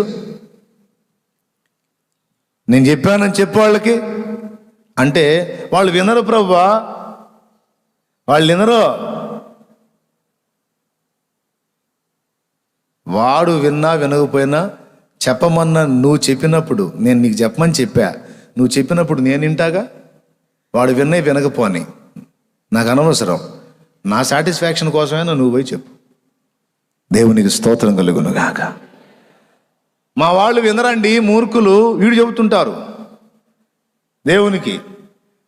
నేను చెబుతా, వెళ్ళి నీ బంధుజనాలను ప్రభావితం చేయి, నీ సమాజాన్ని ప్రభావితం చేయి, ప్రభు మూలంగా పలుకు, సంచరించు, వాళ్ళతో గడుపు, వాళ్ళకి దైవిక ప్రేమ చూపు, వాళ్ళతో వ్యవహరించు అని నేను చెబితే వీళ్ళు నాకు రిటర్న్ క్లాస్ ఇస్తుంటారు కొంతమంది. అబ్బో వాళ్ళ, అమ్మో భలే మూర్ఖులన్నా, మొత్తాన్ని చదివేసినట్టు. వాళ్ళు బాగా సంపన్నులన్నా, లెక్క చేయరన్నా, వాళ్ళు అట్లన్నా ఇట్లన్నా. అరే నీకెందుకన్నా, నువ్వు నోరు మూసుకొని చెప్పింది చేయన్నా. నీకెందుకు అక్క, దేవుడు చెప్పాడు నోరు మూసుకొని చేయి. నువ్వు దేవుడు పలుకు అన్నదాకా ఆగాడు, పలకమన్న మాట పలికేదానికి ఇక ఆలస్యం చెయ్యాల. యెహెజ్కేలు దగ్గర పాఠాలు. దేవుడు పలికింపక మునుపు పలకటానికి ప్రయత్నం చెయ్యరాదు. దేవుడు పలుకు అన్నదాకా వేచి ఉండాలి.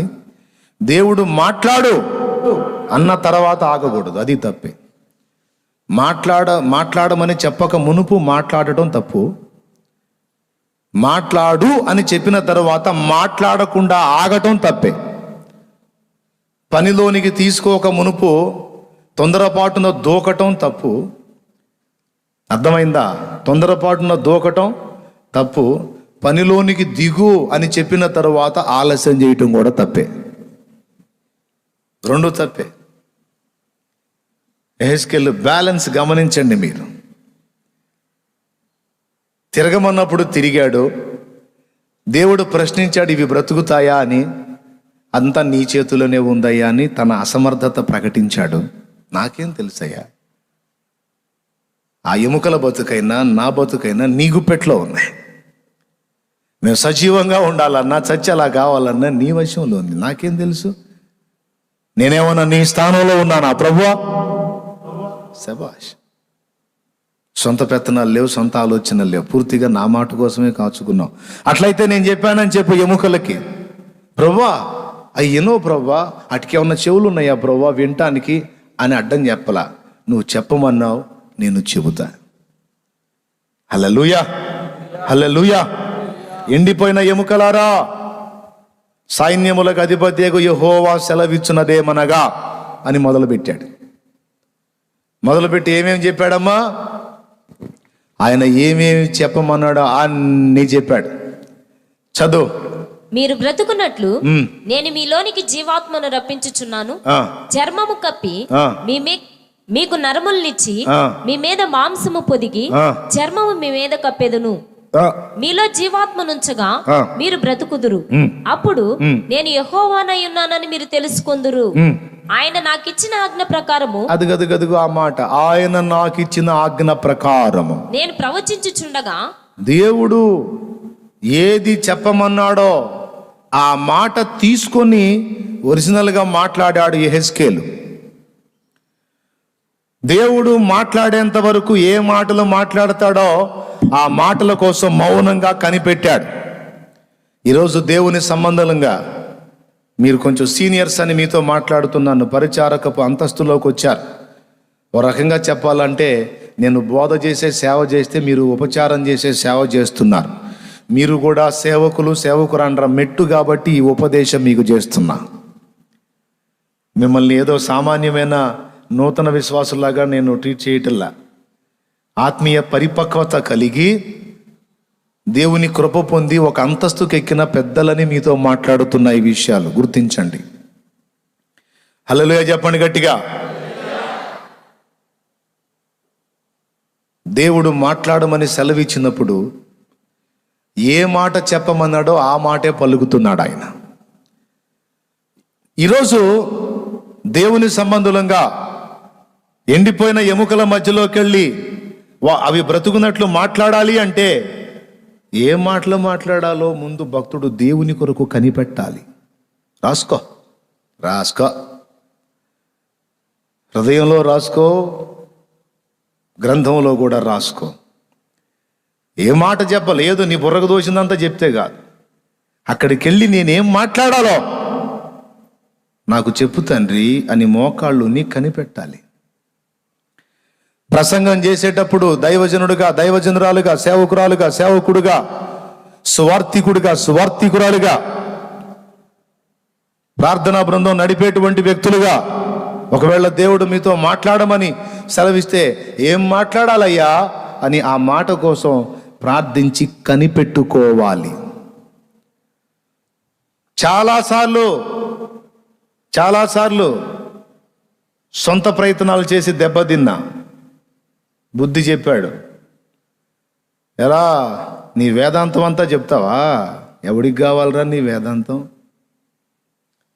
నీ ఫిలాసఫీ అంతా చెబుతావా? ఎవడికి కావాలరా నీ ఫిలాసఫీ? నీ దగ్గర ఉన్న సబ్జెక్టు మొత్తం చెప్తే ఆత్మలు బ్రతకవురా. నేనేమి సెలవిస్తున్నానో అది తీసుకొని వెళ్ళరా. ఎక్కడ ఏం ప్రకటించాలో నేనిస్తా నీకు మాట. ఏది ప్రభా నాకు తెలియదుగా, మరి తెలియజేసే నేను నీతో మాట్లాడినంత వరకు కనిపెట్టాలి కదరా మోకాళ్ళుని. అప్పుడు నేర్చుకున్నా, ప్రభా ఏం చెప్పాలయ్యా, యేసయ్యా ఏం చెప్పాలి నీ పిల్లలకి? అనేక ప్రాంతాల్లోంచి వస్తారు తండ్రి, ఏం మాట్లాడాలయ్యా? నేను మాట్లాడితే ప్రయోజనం ఏముంది? నువ్వేం సెలవిస్తున్నావో చెప్పయ్యా, అది నాకు ప్రత్యక్షపరచయ్యా, నేను మాట్లాడతా తండ్రి అని కనిపెట్టుకుంటే ఒక మెరుపు మెరిపిస్తాడు. నరపుత్రుడా ఇలాగూ సెలవిమ్మని. హల్లెలూయా. అప్పుడు ఆ మాట తీసుకొని మీ ముందుకు వస్తా.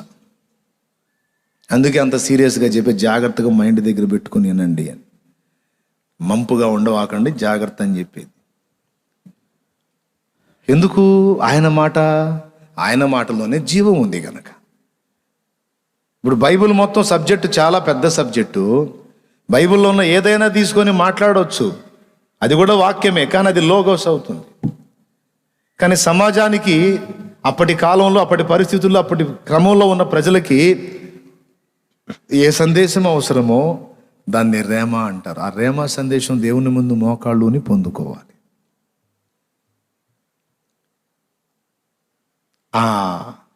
ఆ సమాధానం కోసం ఆగాడు వాసు.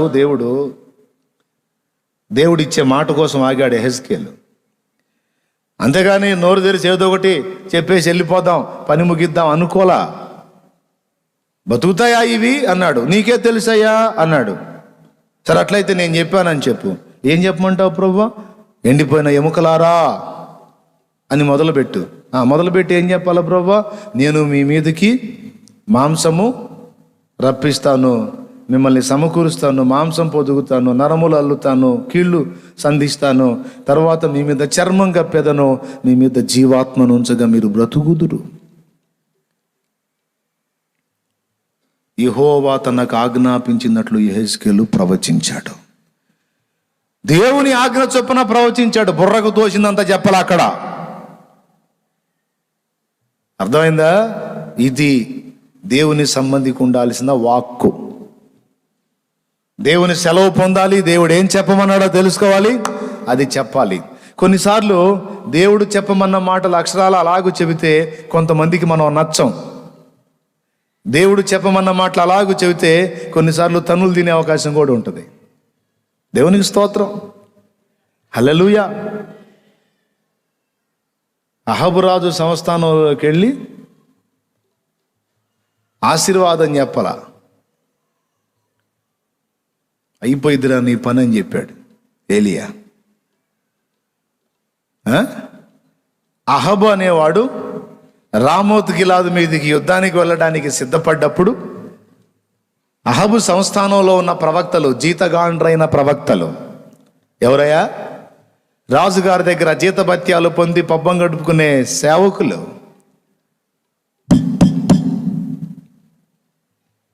ఏమని ప్రవచించారు? నేను రామోత్ గిలాదు మీదికి యుద్ధమునకు పోవుదునా? అహాబు యెహోషాపాతు ఇద్దరు కలిసి వెళ్తానికి సిద్ధపడ్డారు రామోత్ గిలాదు మీద యుద్ధానికి. యుద్ధం చేసి దాన్ని జయించి తీసుకొచ్చుకోవాలని, సంపాదించాలని. అరే అహాబు దగ్గర ఉన్న ప్రవక్తలందరూ ఏకకంఠంతో, మరి జీతగాళ్ళు కదా, వాడు ఎదవైనా సరే జయం పలకాలి, వాడు పనికిమాలోడైనా సరే రాజా నీకు జయం అని శుభం పలకాలి, లేకపోతే తాట తీస్తాడు. అందుకని అందరూ ఏకమై, జయము జయము మహారాజా, మీరు అద్భుతముగా జయిస్తారు, రామోత్ గిలాద్ మీ వశమవుతుంది, యెహోవా మీకు అది ఇచ్చి ఉన్నాడు అని చెప్పారు. యెహోషాపాతుకు నచ్చల. అహబు అన్నాడు, యెహోషాపాతుకు నచ్చల. వీళ్ళందరూ ఒకే స్వరంతో ముక్త కంఠంతో జయాలు పలుకుతున్నారు, వీళ్ళు నిజంగా దేవుని ప్రవక్తలేనా? యెహోవా పేరిట ప్రవచిస్తున్నారు, అందరూ ఏకమే ప్రవచిస్తున్నారు, అసలు ఏంది వీళ్ళ వ్యవహారం అంటే, వీళ్ళందరూ ప్రవక్తలే, వీళ్ళకి నేను నెలకి ఇంత జీతం ఇస్తుంటా. ఆహా, నీ దగ్గర జీతం తీసుకునేవాళ్ళు నీ భజన చేయక ఇంకొకటి భజన చేస్తారా? ఈ జీతగాళ్ల ప్రవచనాలు కాదు, ఈ జీతాలకు తీసుకుని ప్రవచనం చెప్పే ప్రవచనాలు కాదు. ఒరిజినల్గా యెహోవా చేత పోషింపబడుతూ, యెహోవా చేత నడిపించబడుతూ, యెహోవా చేత వాక్కు పొందిన ప్రవక్త ఎవడు లేడా అన్నాడు యెహోషాపాతు. ఎంత జ్ఞానం కలిగినోడు చూడు యెహోషాపాతు. అప్పుడు ఇంతమంది చెబితే నీకు తృప్తి లేదా అహబు? ఇంతమంది కాదు, ఇంకెంతమంది చెప్పినా నాకు డౌటే. ఎందుకనంటే జీతాలు తీసుకునే వాళ్ళు భజనే కదా చేసేది, లోపాలు ఏడ చెబుతారు. అందుకే కొంతమంది ఏదైనా కానుక తెచ్చి నా చేతిలో పెట్టబోతే తీసుకోవడానికి ఇష్టపడను. ఎందుకంటే పైసలు చూశాను అనుకో, పైసలు చేతిలో చూశాను అనుకో, గద్దించడానికి మళ్ళీ డబ్బు లేదు, దయ్యంలాగా అడ్డుపడిద్ది. పైసలు కాతారా, ఎందుకు జడగొట్టుకుంటావు? అర్థమైందా? అందుకే డబ్బు కంట్రోల్ చేయడానికి ట్రై చేస్తుంది, డబ్బు కట్టడి చేయడానికి ప్రయత్నం చేస్తుంది. అందుకే దానికి మనం ప్రయారిటీ ఇస్తే మొత్తం తేడా పడిద్ది. నీ డబ్బు గిబ్బు తీసి దెబ్బలో కొట్టు, నాకు అవసరంలా, ఐ డోంట్ కేర్. నీ డబ్బు నేను లక్ష్య పెట్టను, నీ అధికారం, నీ డబ్బు, నువ్వు ఎంత వ్యక్తివైనా సరే, అవసరమైతే నేను ఇస్తా నీకు, అవసరమైతే నేను ఇస్తా నీకు. నీ పైసలకి విలువ లేదు, కానీ నువ్వు తప్పు చేస్తున్నావు జాగ్రత్త అనే వార్నింగ్ ఇవ్వటానికి నేను రెడీగా ఉండాలి. ఎంతటి వ్యక్తినైనా ఎండగట్టడానికి, గద్దించడానికి, ఖండించడానికి, బుద్ధి చెప్పడానికి, సిగ్గు నేర్పడానికి నేను రెడీగా ఉండాలి ఒక దేవుని పాత్రగా. అహబు ప్రవక్తలందరూ పైసలు వేచే కదా, అంతా కలిసి ముక్తఖండంతో భజన చేశారు, జయము జయమని. యెహోషాపాతు అన్నాడు, వీళ్ళు కాకుండా యెహోవా చేత పోషింపబడేవాడు ఎవరూ లేరా, ఒరిజినల్ ప్రవక్త. మీకాయా అని ఒకడు ఉన్నాడు, కానీ ఎప్పుడూ నా గురించి మంచి చెప్పడం, నన్ను చూస్తేనే వానికి ఏదో అదో రకంగా ఉంటుంది. నువ్వు మంచోడు అయితే కాదు బాబు, నువ్వు పెద్ద మనిషివైతే దైవజనునికి మమకారం పుట్టి, నువ్వు పనికిమాలోడివాయే, నువ్వు పేరుకే రాజు కానీ నీ భార్య నీ మీద రాజు, నువ్వు వెధవల్లో చేరినోడివాయే, నీకెట్లా విలువిస్తాడు? దేవుడు విలువివ్వడు, దైవజనుడు కూడా విలువివ్వడు. వీడు 7-10. మీకాయ ఒకడు ఉన్నాడు, మంచి భక్తి పరుడు, మంచి భక్తుడే, ఏదైనా ఇస్తామన్నా తీసుకోడు, పైసలు కూడా లక్ష్య పెట్టడు, అట్టంటోడే కావాలి, అట్టంటోడు కావాలి, మంచోడు కాదు. ఎప్పుడు నన్ను ఇప్పుడన్నా చూడు శాపాలే పెడుతుంటాడు, అయినా పర్వాలేదు అతన్ని పిలిపించమన్నాడు. ఎవరక్కడ? చిత్తం మహారాజా, పోయి మీకాయందండి. ఈ సంతంతా విన్నారు, వీళ్ళు పోయారు మీకాయ దగ్గరికి, ప్రవక్త దగ్గరికి వెళ్ళారు. రాజుగారు, అహబు రాజుగారు రామోత్ గిలాద్ మీదకి యుద్ధానికి వెళ్తున్నాడు. అక్కడ చాలా మంది ప్రవక్తలు, 450 మంది పైచిలుకు ప్రవక్తలు ఆయనకి జయం వచ్చిందని ప్రవచించారు. నువ్వు అక్కడికి వచ్చి తేడా మాటలు మాట్లాడావనుకో పచ్చడైపోతావు, పదా రాజుగారు రమ్మంటున్నాడు అన్నారు. ఆయన ఏమనుకున్నాడు తెలుసా? ఏడిశారు, వెధవల్లారా, మీకు భయపడను, మీ రాజుకి భయపడను, యెహోవా నాకేమి సెలవిచ్చునో అదే చెబుతా. మనుషుల పొగడ్తలు నాకు అవసరంలా, ప్రశంసలు నాకు అవసరంలా, భజనలు నాకు అవసరంలా, వాళ్ళు ఇచ్చే పైసలు నాకు అవసరంలా. నా దేవుడే చెప్పమన్నాడు, అది చెబుతా అంతే అని బయలుదేరి వెళ్ళాడు. వెళ్తే ఇద్దరు రాజులు నిలబడి ఉన్నారు. అహబు అడుగుతున్నాడు, మీకాయా వచ్చావా? రామోత్ గిలాదు మీదికి యుద్ధమునకు పోదుమా అంటే, ఈ మీకాయా వచ్చేటప్పటికి సిద్కియా అని ఒకడు ఉన్నాడు. ఇనప కొమ్ములు చేయించుకొచ్చి, అతను ఒక ప్రవక్త, బుస్సు ప్రవక్త. ఏం ప్రవక్త? ఆడు బుస్సు ప్రవక్త. ఏకంగా రాజు మెప్పు కోసం ఇనప కొమ్ములు చేపించుకొచ్చి కరెక్ట్గా మీకాయా వచ్చే టయానికి, మహారాజా యెహోవా సెలవిచ్చినదేమనగా, మీరు బుస్సు ప్రవచనం చెబుతున్నాడు. ఏమన్నా తెలుసా? ఈ కొమ్ములతో నీవు వారిని పొడిచి జయించదువో, దేవుడు సెలవిచ్చుచున్నాడు అని ఇక ఒళ్ళు పొంగినోడు చెబుతున్నాడు వీడు. సిద్కియా కరెక్ట్ టైంకి మీకాయ వచ్చాడు. ఏం వేస్తున్నావురా, ఏం వేస్తున్నావురా భజన, ఎంత అద్భుతంగా మాట్లాడుతున్నావురా, ఫేవర్గా వాడు చేస్తారా రే అని మనసులో అనుకొని నిలబడ్డాడు. ఏం జరగబోతుందో దైవ ప్రవక్తకు తెలుసు, దేవుడు బయలుపరుస్తాడు కదా. అక్కడ ఏం మాట్లాడాలో కూడా తెలుసు, అందుకే మౌనం వహించాడు. మీకాయా చెప్పు, నేను వెళ్ళాలా వద్దా అంటే, మీకాయా అన్నాడు, ప్రభువా మహారాజా, ప్రభు సెలవిచ్చాడని వాళ్ళందరూ చెబుతున్నారుగా గెలుస్తారని, పొండి దేవుడు గెలిపిస్తాడులే అన్నాడు. ఈ మాటల్లో తేడా గమనించాడు అహబు. ఎగాదిగా చూసి, మీకాయా నీకెన్నిసార్లు చెప్పాలి, నువ్వు చెప్పదలుచుకున్నదేదో సూటిగా చెప్పన్నాడు. అంటే మీకాయా మాటల్లోనే తేడా అర్థమైపోయింది. వీళ్ళందరూ చెబుతున్నారుగా మీకు జయం వచ్చిందని, పొండి గెలుస్తారులే పొండి అన్నాడు. ఏందా వెటకారం, ఏందా వెటకారం, నువ్వు చెప్పాలనుకున్నదేదో సూటిగా చెప్పు. చెప్పమంటావా? దేవుడు నాకు సెలవిచ్చినది, నాకు చూపించింది, నాకు చెప్పమన్నది చెబుతా. ఇశ్రాయేలు జనులు కాపరి లేని గొర్రెల వలె, ఇశ్రాయేలు ప్రజ కాపరి లేని గొర్రెల వలె చెదరి ఉండుట నేను చూచి ఉన్నాను, యుద్ధం మాని ఇంటికి వెళ్ళను అన్నాడు. అంతసేటు రెడీ అయ్యి, అంత సమకూర్చుకొని, అంత సిద్ధపడిన తరువాత నోరు మూసుకొని ఇంటికి వెళ్ళనంటే మండిద్దాం మండదా? నీకు మండితే నాకెందుకు, ఎండితే నాకెందుకు, నువ్వు ఏమనుకుంటే నాకెందుకు, ఏ వాగులో పడితే నాకెందుకు, దేవుడేది చెప్పమన్నాడో అది చెబుతారా భయ్, అంతే.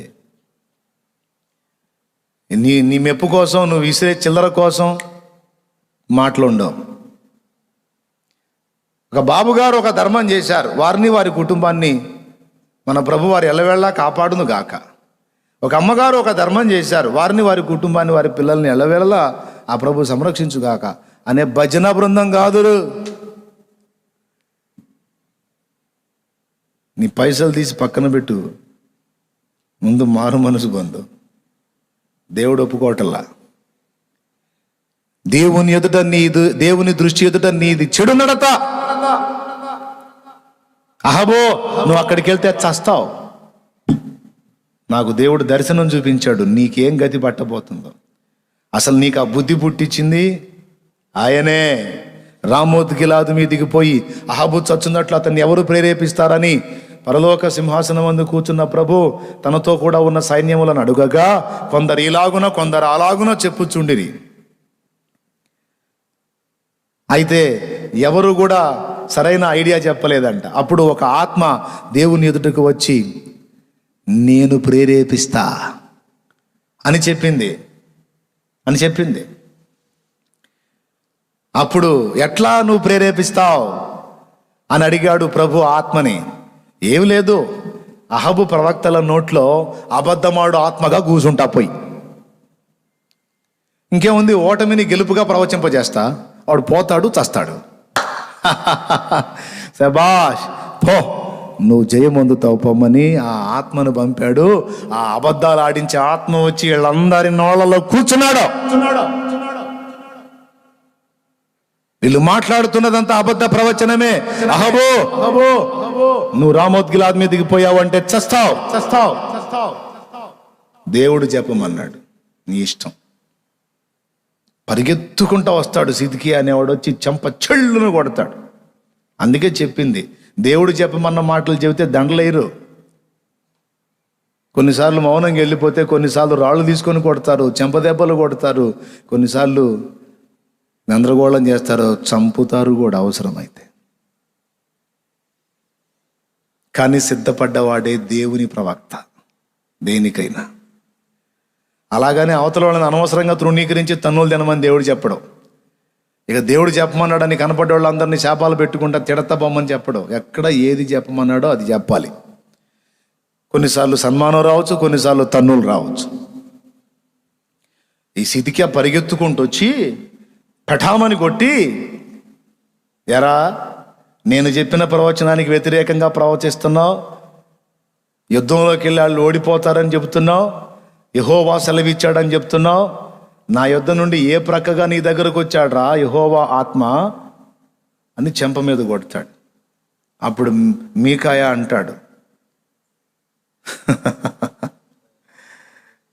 దాగుకోవడానికి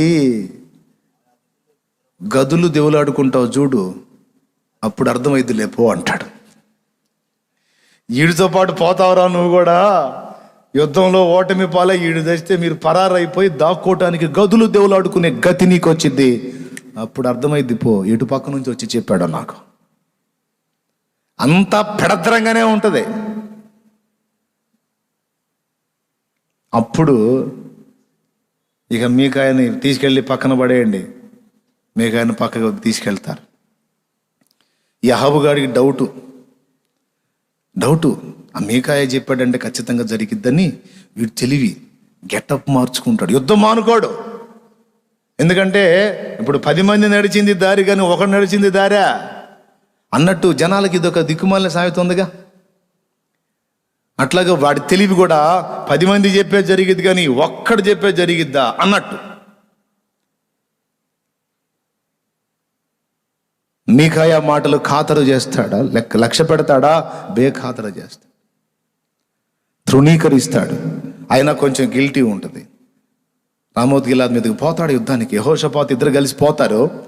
అయితే వీడు అహబు ఏం చేస్తాడో తెలుసా, గెటప్ మార్చుకొని రాజు గెటప్తో వాడు సామాన్యుడిలాగా వేషం వేసుకొని రథం ఎక్కుతాడు. చూడు పాపం తన పక్కన వస్తున్న యెహోషాపాతును బుక్ చేయటం అన్నమాట.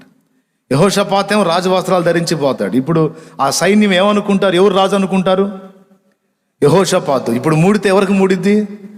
నేను తప్పించుకోవచ్చు అని ఈడి పనికి మళ్ళీ తెలివి.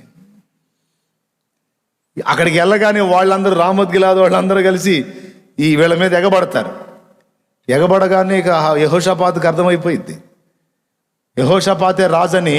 ప్రత్యేకంగా కొంతమంది గుంపు యెహోషాపాతు వెంటబడితే ఆ రణరంగం వదిలిపెట్టి పరార్, ఒరే నేను కాదురా అహాబుని, నన్ను వదిలిపెట్టండి రో అని పరిగెత్తుతుంటాడు. మరి వాడేడని దేవులాడుతూ ఉంటారు. వాడే వేరే గెటప్లో ఉన్నాడు.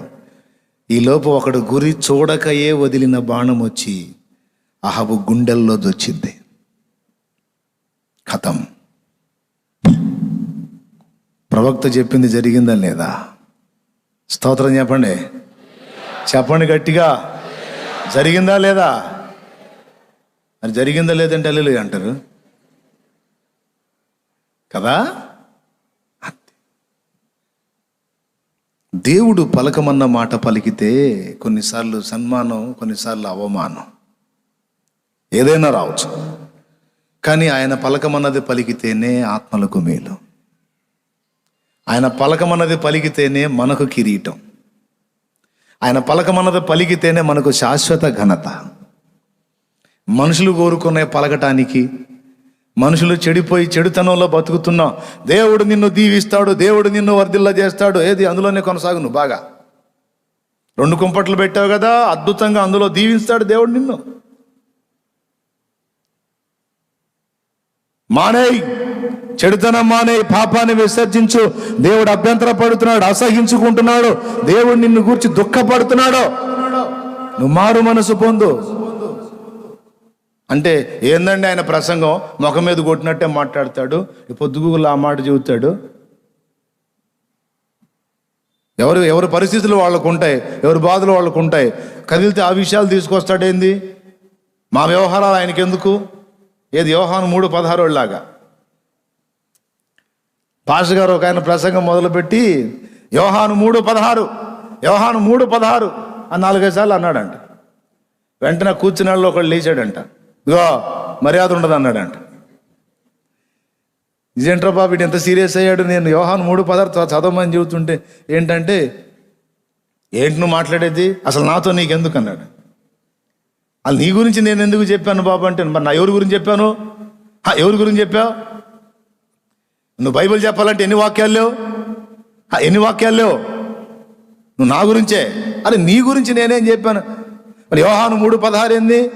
యోహాను అంటే నా పేరు కదా, 3 అంటే ఆ 3 భార్యలు కదా, 16 అంటే వాళ్ళ 16 మంది పిల్లలు కదా. మరి నా వ్యవహారం నీకెందుకు? ఊరి ఇది అటుపోయి అటదగిలి వచ్చిందా? అయ్యా 3 కుంపట్ల 16 మంది. ఓరే భక్తుడా, ఊరి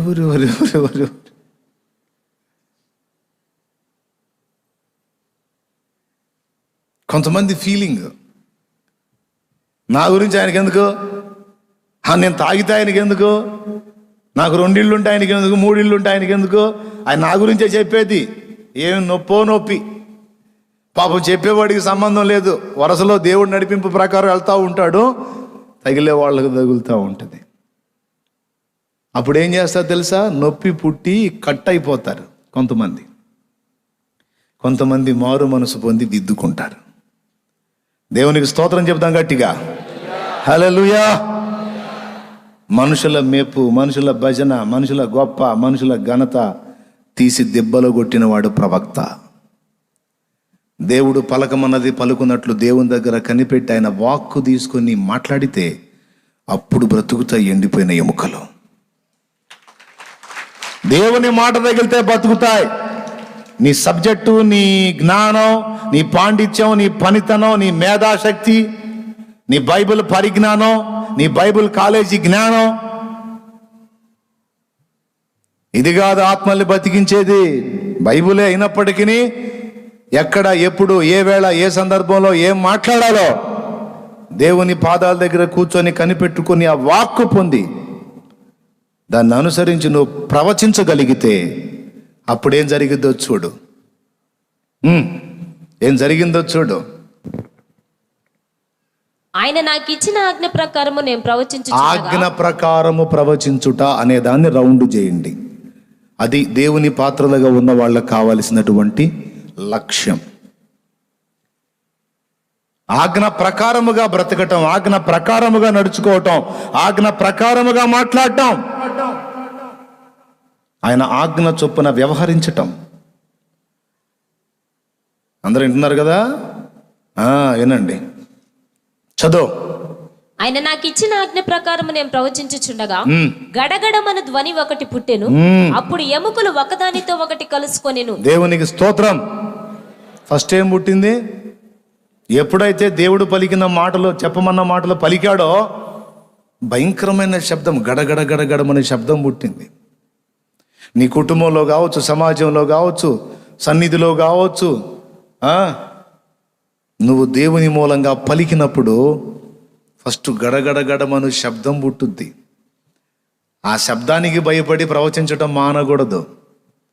అది నీకు అనుకూలమైన శబ్దమో వ్యతిరేకమైన శబ్దమో నీకు తెలియదు. కానీ కొంత గలిబిలి వాతావరణం కనపడినప్పుడు భయపడొద్దు. ఒక్కటి గుర్తించు, నువ్వు పలికావు, అక్కడ శబ్దం స్టార్ట్ అయింది అంటే పని జరుగుతుందని గుర్తించు. హల్లెలూయా, హల్లెలూయా. దేవుని మూలంగా పలుకటం మొదలు పెట్టావు, శబ్దం పుట్టింది. కొంతమంది, అన్నా నేను ప్రార్థన చేయటం మొదలు పెట్టానా, ఏందో నన్నా ఫుల్ శోధనలు అన్నా, అసలు ఇంట్లో మామూలు శోధనలు కాదన్నా, నువ్వు చెప్పావా నీ ప్రార్థన మొదలు పెట్టానా, 3 లేచి ప్రార్థన చేస్తున్నానన్నా, ఏందో ప్రార్థన మొదలుపెట్టిన కాడి నుంచి ఏందో ఇంట్లో రోజు శోధనే అంటే గడగడమను ధ్వని స్టార్ట్ అయింది, ఇక్కడేమో దడ స్టార్ట్ అయింది. దేవునికి స్తోత్రం కలుగును గాక. పెద్దగా చెప్పండి.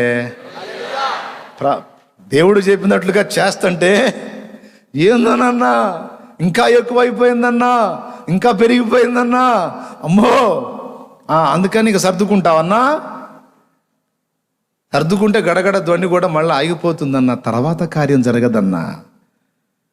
శబ్దం పుడితే పుట్టింది, నేనే వదలను, దీని సంగతి ఏందో తేల్చుకోవాలని కూర్చుంటానన్నా అని కూర్చోవాలి, పలకాలి.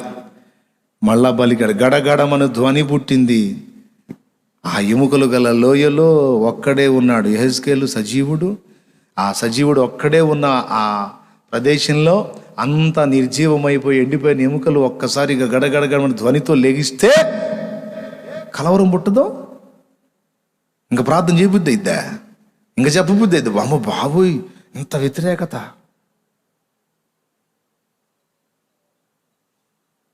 పని ఉంది అక్కడ, దేవునికి మహిమ కలుగును గాక. పని ఉంది అక్కడ, కదులుతుంది. ఆపలా. మళ్ళా ఏం చెప్పాడు? చదువు. నేను చూస్తున్నాడు. నరములను మాంసమును వాటి మీదకి వచ్చెను. ఎముకలన్నీ గమనించాలి. ఫస్ట్ ఏం జరిగిందో తెలుసా? దేవుడు చెప్పినట్టు పలకటం మొదలు పెట్టాడు. ఫస్ట్ పలికాడు, ఎముకలన్నీ పెద్ద శబ్దంతో, అక్కడ ఒక కాలు ఎముక, ఇక్కడ చెయ్యి ఎముక, అక్కడ పుర్రె, ఇక్కడ పుర్రె పక్కన ఎముకలు, వెన్నెముకలు అన్నీ ఉన్నాయి కదా, మొత్తం ఒకదాంతో ఒకటి సెట్ అవటం మొదలు పెట్టినాయి. ఫస్ట్ పలికాడు, ఈ ఎముకలు చల్లా చెదురుగా ఉన్న ఎముకలు అస్థిపంజరాలైనాయి. అంతకుముందు లోయ ఏంటి? ఎండిపోయిన ఎముకలు గల లోయ. ఇప్పుడేమైంది? అస్థిపంజరాల లోయ అయింది. చెప్పండి స్తోత్రం. ఆపలా. మళ్ళా చేస్తానే ఉన్నాడు, పలుకుతానే ఉన్నాడు. మళ్ళా పలికాడు. అస్థిపంజరాల మీదికి నరములు, మాంసము, కండరములు, కీళ్ళు మొత్తం వచ్చేసినాయి. చర్మం కప్పబడింది. ఇప్పుడేమైనాయి?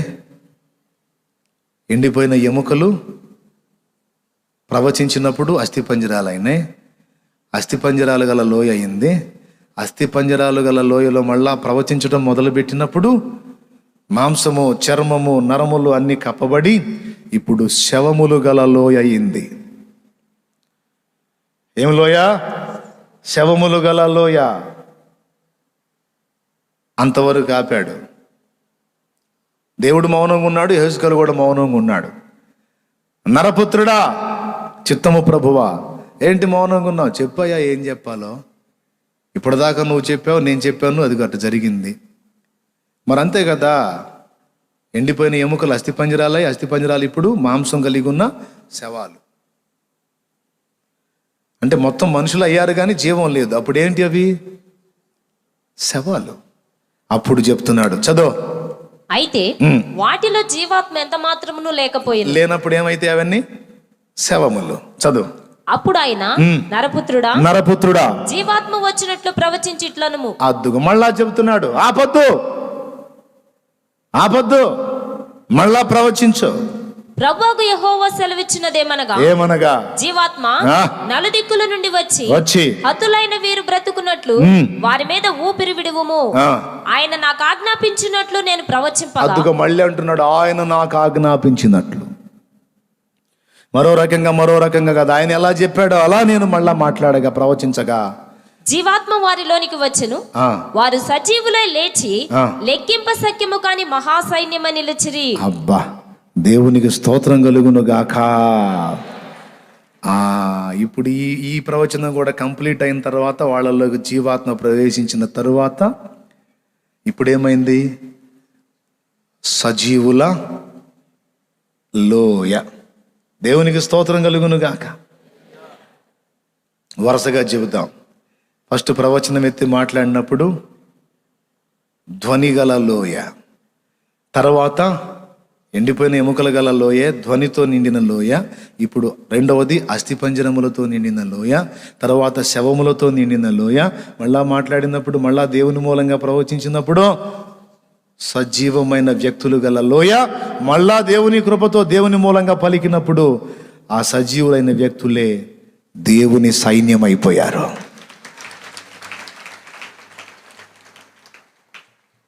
అంటే దేవుని యుద్ధములు జరిగించేటువంటి సైన్యం. అలా అయిందే ఇది కూడా, అలా అయిందే ఇది కూడా. ఇదొక ఎముక, ఇదొక ఎముక, ఇదొక ఎముక, అయ్యొక ఎముకలు, ఈ యొక్క ఎముకలు, అవన్నీ ఎండిపోయిన ఎముకలు. భక్తులు దేవుని మూలంగా ప్రవచించారు, ఇవి బ్రతికినాయి. ఇప్పుడు ఏమైనా ఇవే భక్తుల ప్రవచనం కొనసాగుతూనే ఉంది. ఇవి సైన్యమై దేవుని కొరకు సాతానుతో యుద్ధం చేస్తున్నాయి.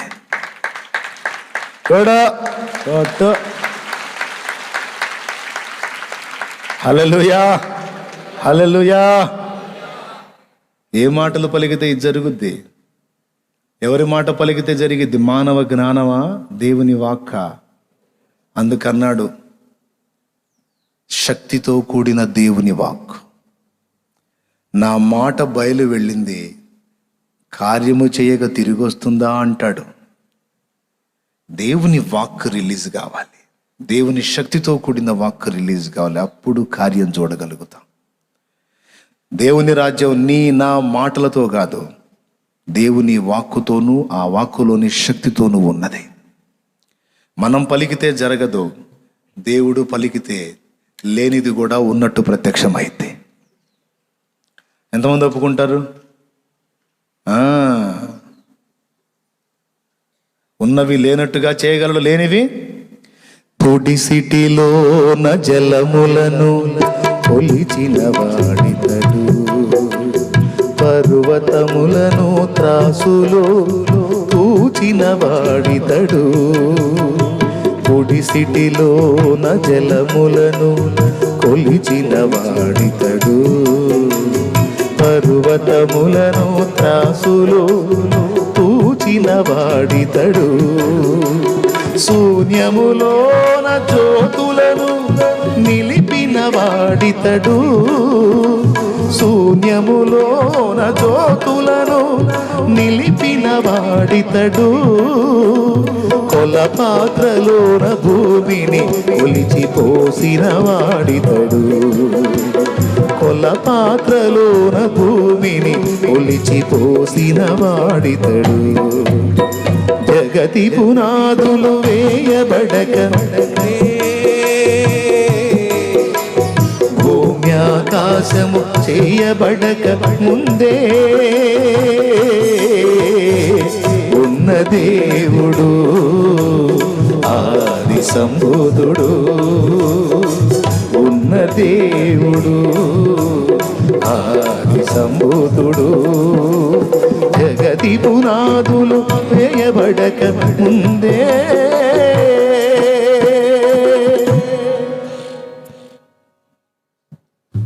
ఏమీ లేని శూన్యంలో ఆయన పలికితే, ఆయన వాక్కు పలికితే సమస్తము ఏర్పడినట్లే. దేవుని శక్తితో నింపబడిన దైవ వాక్కు రిలీజ్ అయినప్పుడే ఎండిపోయిన ఎముకలు సజీవ సైన్యమై దేవుని కొరకు నిలబడతాయి.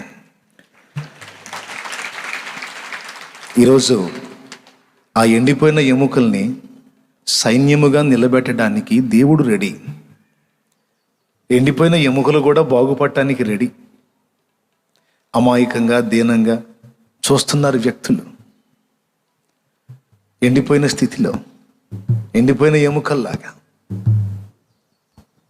మరి ఆ ఎముకల్ని సైన్యంగా చేసే దేవుడు సిద్ధం, ఆయన బాగు చేయాలని ఎదురు చూస్తున్న ఎముకలు సిద్ధం. ఇప్పుడు మధ్యలో యెహెజ్కేలులు కావాలి దేవుడికి. హల్లెలూయా. ఎవరు కావాలి?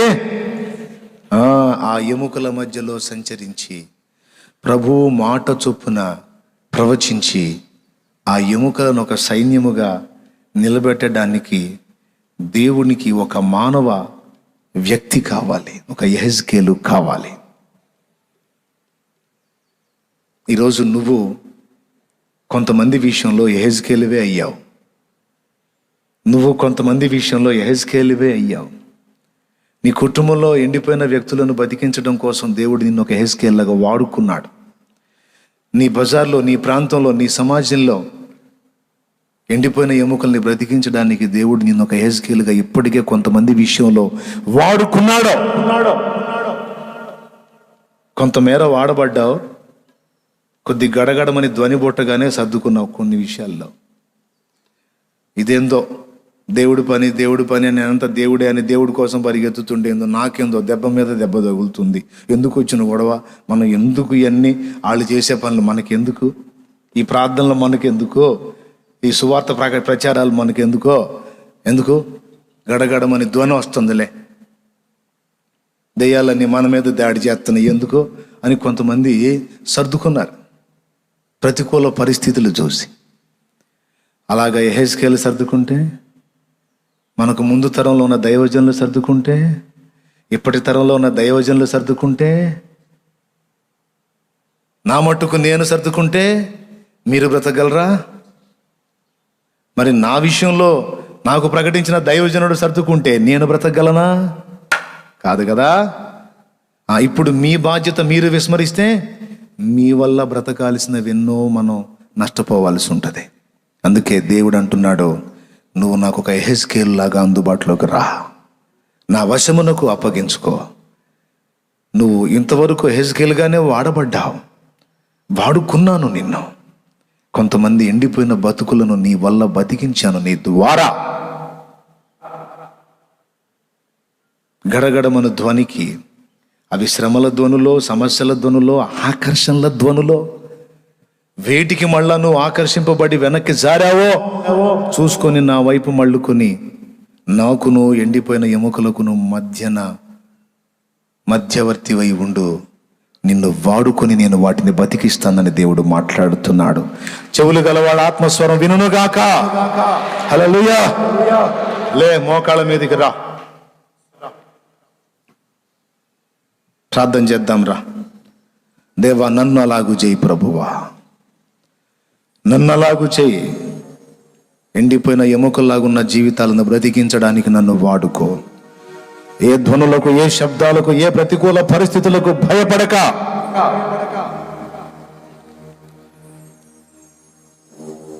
నీ మాట వాక్కు వెల్లడయ్యేంత వరకు తొందరపడక, నీ మాట కొరకు నీ సన్నిధిలో కనిపెట్టుకుంటూ నీ వాక్కు పొంది అనేకుల్ని బ్రతికించుటకు నాకు శక్తి నిమ్ము దేవా, నన్ను వాడుకో అని అప్పగించుకో. ఆత్మవశానికి నీవు నన్ను నేను అప్పగించుకుందాం. రా, మోకాళ్ళ మీద నిలబడు, చెయ్యి, ప్రార్థన చేయి. దేవా, నన్ను అలాగూ సిద్ధపరచు, యెహెజ్కేలు వలె నన్ను సిద్ధపరచు. హల్లెలూయా, హల్లెలూయా, హల్లెలూయా, హల్లెలూయా, హల్లెలూయా. అదొక దర్శనం అని, అదేదో ఇశ్రాయేలుకు సూచనగా ఉంది అని, ఏదో వేదాంతం లాగా పెద్ద మేధావిలాగా కొట్టిపాడేవాకు.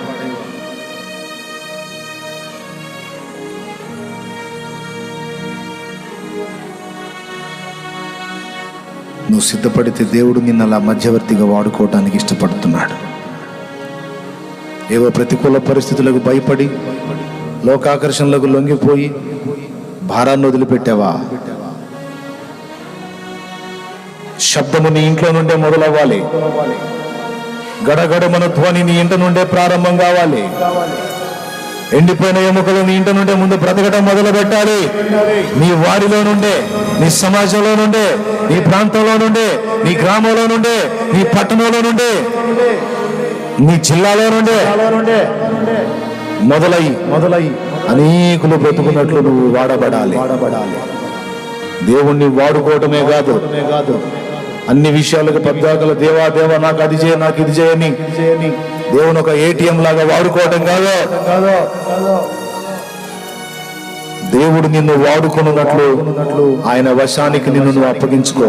ఇదిగో దేవా, నన్ను నేను అప్పగించుకుంటున్నాను, నన్ను వాడుకో అని అర్థించు.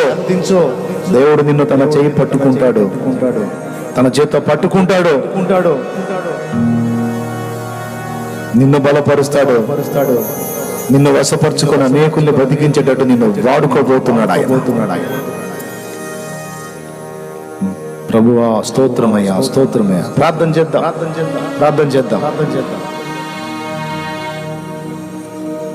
తండ్రి స్తోత్రం నాయన, వందనాలు చెల్లిస్తున్న ఉదయకాలం వేళ నీ దాసుని మరుగుపరిచిన సూటిగా మీరు నాతోనే మాట్లాడారు ప్రభువా. ఎన్నో రకాల అనుభవాలు, నేను ఒక అధ్యాయంలో నుంచి ఎన్నో రకాల పాఠాలు మీరు మాతో మాట్లాడారు. నీ దాసుని వశపరుచుకొని నీ ఆత్మ చేత నింపి మాట్లాడిన ప్రతి మాటను బట్టి నీ వందనాలు ప్రభువా. ఈరోజు మా ఆత్మీయ జీవితాలు, మా కుటుంబాలు, సమాజాలు ఎండిన ఎముకల వల్లే ఉన్నప్పటికీ అవి మాకు బాగానే కనపడుతున్నాయి ప్రభువా. ఎందుకంటే మేము ఇంకా ఆత్మవశులం కాలేకపోయామయ్యా. దయచేసి ఈ రోజైనా మా ప్రార్థన ఆలకించండి నాయన. ఇక నుంచి మేము నీ ఆత్మ చేత వశపరచబడటానికి సహాయం చేయండి. వాస్తవాలను వాస్తవంగా దృష్టించే కళ్ళు మాకు దయచేయండి నాయన. మా మనోనేత్రాలు వెలిగించి నీ కార్యాలు చూచినట్లుగా నాయన, అయ్యా పరిస్థితులు ఉన్నట్లుగా చూచుటకు నాయన మా కనులను వెలిగించి మరి ఆత్మ చేత నింపమని ప్రార్థన చేస్తున్నాం ప్రభు. అయ్యా ఎండిపోయిన జీవితాలను మార్చేదానికి అయ్యా నీవు సిద్ధంగానే ఉన్నావు ప్రభు. మేము సిద్ధపడడానికి సహాయం చేయండి. యెహెజ్కేలు వల్లనైనా ఆ మంచి అనుభవాలు, ఆ శ్రేష్టమైన లక్షణాలు నాయన కలిగి జీవించేదానికి సహాయం చేయండి అయ్యా. మీరు సెలవిచ్చేంత వరకు ఆగాలి, ఆ తర్వాత మాట్లాడాలని ఎన్నో రకాల మాటలు మీరు మాతో మాట్లాడారయ్యా. మా సమాజానికి, మా కుటుంబానికి, నన్ను మమ్మల్ని యెహెజ్కేలుగా మార్చండి అయ్యా. మీ చిత్తాన్ని గుర్తిరిగిన ఆయన నీ నామములో పలికి అనేక గొప్ప సైన్యములను మేము సిద్ధపరచాలయ్యా. ఎలాగైతే మాకు ముందున్న దైవ సేవకులను వాడుకొని మమ్మల్ని బ్రతికించావో అదే విధంగా నీ దాసును వాడుకున్నావు నాయన. మమ్మల్ని వాడుకోమని ప్రార్థన చేస్తున్నాం నాయన. మా మటుకు అనేకులు రక్షించేదానికి, అనేకుల కొరకు ప్రార్థించేదానికి అయ్యా మేము మా మటుకు జాగ్రత్త తీసుకుంటూ అనేకుల కొరకు ప్రయాసపడేదానికి సహాయం చేయండి. వాకి మందించిన నీ దాసుని బలపరిచి నీ కొరకు వాడుకోమని యేసు నామములో అడిగి ప్రార్థించి పొందుకుని ఉన్నాము తండ్రి. ఆమేన్. ఆమేన్.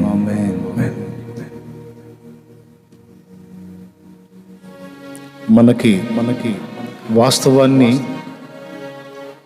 పై కనబడుతున్న వేషాలు కాకుండా అసలు సంగతిని తెలియజేసేది, ఆ దృష్టి కలిగించేది ఎవరు? దేవుని ఆత్మ. ఆయన మన కళ్ళు వెలిగిస్తేనే పరిస్థితులు, వాస్తవాలు మనకు క్లియర్గా అర్థమవుతాయి. లేకపోతే అందరూ మోసపోయినట్టు మనం మోసపోతాం. సిద్కియాయు, అహబు ప్రవక్తలు మిగిలిన వాళ్ళ దృష్టి, మీకాయా దృష్టి ఒక్కటే కాదు. మీకాయా ఆత్మవశుడైన ప్రవక్త. అక్కడేం జరిగిందో తెలుసు మీకాయాకి.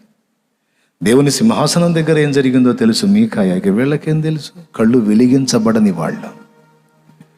కాబట్టి వెలిగింపబడిన నేత్రములు కలుగున్నట్లు మనం దేవుని ఆత్మ అభిషేకం మన మీదకి వచ్చినట్లు ప్రార్థన చేయాలి.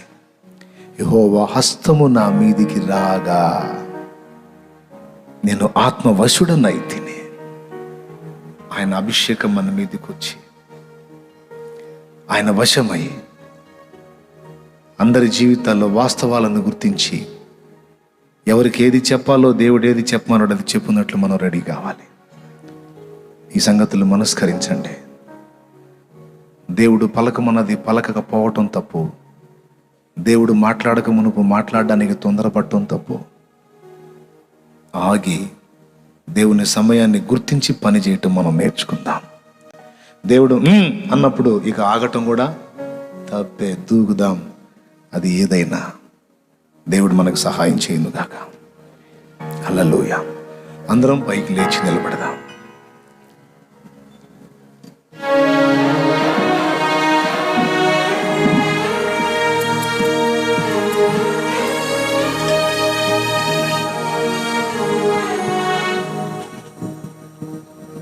జీవము కలిగిన దేవా, జీవాధిపత్యకు తండ్రి, నీకు వందనాలు. పరాక్రమశాలి, ఈ మొదటి కూటమిలో నీవు మాట్లాడిన ప్రతి మాట కొరకై స్తోత్రమయ్యా, స్తోత్రం. గొప్ప తండ్రి, కృతజ్ఞతాస్తుతులు. నీ దివ్య సముఖంలోనికి నీ పిల్లలందరినీ నడిపించి వారితో, నాతో, మాతో నువ్వు స్పష్టంగా మాట్లాడా. ఆ మాటలన్నీ మా ఆంతర్యాల్లో స్థిరపరిచి నీ ద్వారా వెలిగింపబడిన మనోనేత్రములు గలవారమై దృష్టి పొంది అనేక మందిని నా ప్రభువా బ్రతికించున్నట్లు, ఎండిపోయిన ఎముకలాగా అనేక జీవితాలను బ్రతికించున్నట్లు మమ్మల్ని వాడుకో. కృప చూపు, కృతజ్ఞతలు, స్తోత్రాలు. దేవా కరుణించి ఇంకా ఈ లైవ్ ద్వారా గాని ఇక్కడ నిలిచిన వారిలో గాని ఎంతమంది గడగడ ధ్వనులకు భయపడి వెనక్కి తగ్గారో, సువార్త ప్రకటనకు, ప్రార్థనా పరిచర్యకు వచ్చినప్పుడు ఇదిగో నాకు ఈ ఇబ్బందులు కలుగుతున్నాయి, శ్రమలు కలుగుతున్నాయని వెనక్కి తగ్గారో, ఆ వెనక్కి తీసిన వారి యందు నా ఆత్మకు సంతోషం లేదని నువ్వు చెబుతున్నావు గయ్యా. అట్లా వెనకడుగులు వేయకుండా ఆత్మ తీవ్రత కలిగి నీ కొరకు నాయన ముందుకు పరిగెత్తడానికి సహాయం వచ్చేయి. దేవా నువ్వు పలకమన్నప్పుడు పలికితే ఎముకలు సజీవ సైన్యమైనట్లుగా నీ మూలంగా పలుకుటకు బిడ్డలకు ధైర్యము దయచేయి. కనికరించు. వారి కుటుంబాల్లో, వారి జీవితాల్లో, వారి సమాజంలో, అన్ని ప్రాంతాల్లో నీ బిడ్డలు నా ప్రభువా యెహెజ్కేలుల వలె పని చేయడానికి కృపనివ్వని. నన్ను మమ్మల్ని నీ వశానికి అప్పగించుకుంటూ నీ అభిషేకం మా పైకి పంపు, నీ పరిశుద్ధాత్మ మమ్మల్ని నింపు, నీ శక్తి మా మీదకి రానివ్వు. ఎండిపోయిన ఎముకల మధ్యలోనికి మమ్మల్ని నడిపించి వారిని బ్రతికించడానికి సహాయం ఇచ్చింది. యేసు నామమున వేడుచున్నాము తండ్రి. మన తండ్రి అయిన దేవుని ప్రేమ, ఆయన ప్రియ కుమారుడు లోకరక్షకుడైన యేసయ్య శాశ్వత నిత్య కృప, పరిశుద్ధాత్మ దేవుని యొక్క అన్యోన్య నిత్య సహాయ సహవాస సమాధానం సమకూడిన మనకు సకల పరిశుద్ధులకు సార్వత్రిక సంగమంతటికి సదాతోడే మనందరిని నిత్యత్వంలో చేరు పర్యంతము నడిపించును గాక. ఆమేన్. ప్రవేశ రక్తమునకు జై, ప్రవేశ రక్తమునకు జై, ప్రవేశ నామునకు సంపూర్ణ విజయం కలుగును గాక. ఆమేన్. హల్లెలూయా, హల్లెలూయా, హల్లెలూయా. ప్రభు స్తోత్రాలు. మీ అందరికీ హృదయపూర్వక వందనాలు. ప్రభు చిత్తమైతే వచ్చే ఆదివారం నుంచి సాక్ష్యాల కార్యక్రమం కూడా ఉంటుంది. మరి ఈ లైవ్లోకి వచ్చిన వారికి పాపం డేటా త్వరగా అయిపోతుందేమో, అందుకని 2-3 పాటలు అయిన తర్వాత లైవ్ ఆన్ చేస్తే ఆరాధనకు ముందు కొన్ని నిమిషాల ముందు స్టార్ట్ చేస్తే కొంత డేటా కవర్ అయ్యే అవకాశం కూడా ఉంటుందని నా ఆలోచన. అది సబబే అనుకుంటే చేయండి. అట్లాగా ఆ ప్రాబ్లం ఏం లేకపోతే ఫస్ట్ నుంచి కూడా లైవ్ ఇవ్వండి. రైట్. మరి చిన్నగా ఒక ప్రక్క నుంచి బయలుదేరదాం. 2వ ఆరాధన 10 గంటలకు ప్రారంభం అవుతుంది. ప్రభు చిత్తమైతే మీరు తెచ్చుకున్న నూనె కొరకు, మీ సమస్యల కొరకు చిన్న మాట ప్రార్థన చేస్తా. పరిశుద్ధుడు అయిన ప్రభువా, జీవము కలిగిన దేవా, నీకు స్తోత్రాలు. ఇదిగో మా బిడ్డలందరూ కూడా నీ సన్నిధిలోకి వచ్చి ఉన్నారు. ఆయన పరిచారకుల్ని, ఇతర విశ్వాసుల్ని అందరినీ కూడా మీరు సమకూర్చారు. దీవించండి. బిడ్డలందరినీ కూడా మీ హస్తముతో ముట్టి స్వస్థపరచండి. వారు ఎదుర్కొంటున్న ప్రతికూల పరిస్థితులు తొలగించి వారికి నీ సమాధానం ఇచ్చి నీ ప్రవక్తలుగా, నీ ప్రవక్త్రులుగా, నీ పాత్రలుగా వాడుకోండి.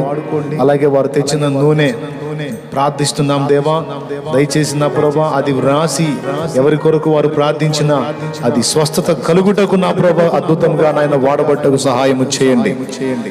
బిడ్డలందరినీ కూడా ఈ విధంగా మీరు దీవించండి. తిరుగు ప్రయాణాల్లో తోడై ఉండండి. తర్వాత 10 గంటల ఆరాధనకు వచ్చే బిడ్డలకు కూడా తోడై ఉండండి. వారితో కూడా మాట్లాడండి. నీ కరుణాహస్తం మాకెల్లరికూ తోడుగా ఉంచి దీవించమని యేసు నామములో ప్రార్థించి వేడుచున్నాము తండ్రి. ఆమేన్. హల్లెలూయా, హల్లెలూయా, హల్లెలూయా. ప్రభు స్తోత్రాలు. మీ అందరికీ హృదయపూర్వక వందనాలు. చక్కగా చిన్నగా బయలుదేరుదాం. మాస్కులు అలానే మెయింటైన్ చేసుకోండి. ఆ గ్లౌజులు కూడా అలానే మెయింటైన్ చేయండి.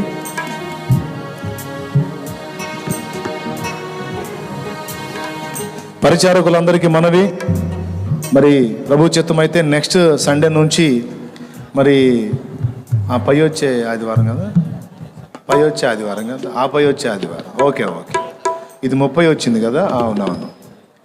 అదే ఈ లాక్డౌన్ పూర్తిగా తీసేసిన తర్వాత స్టార్ట్ అవుతుంది.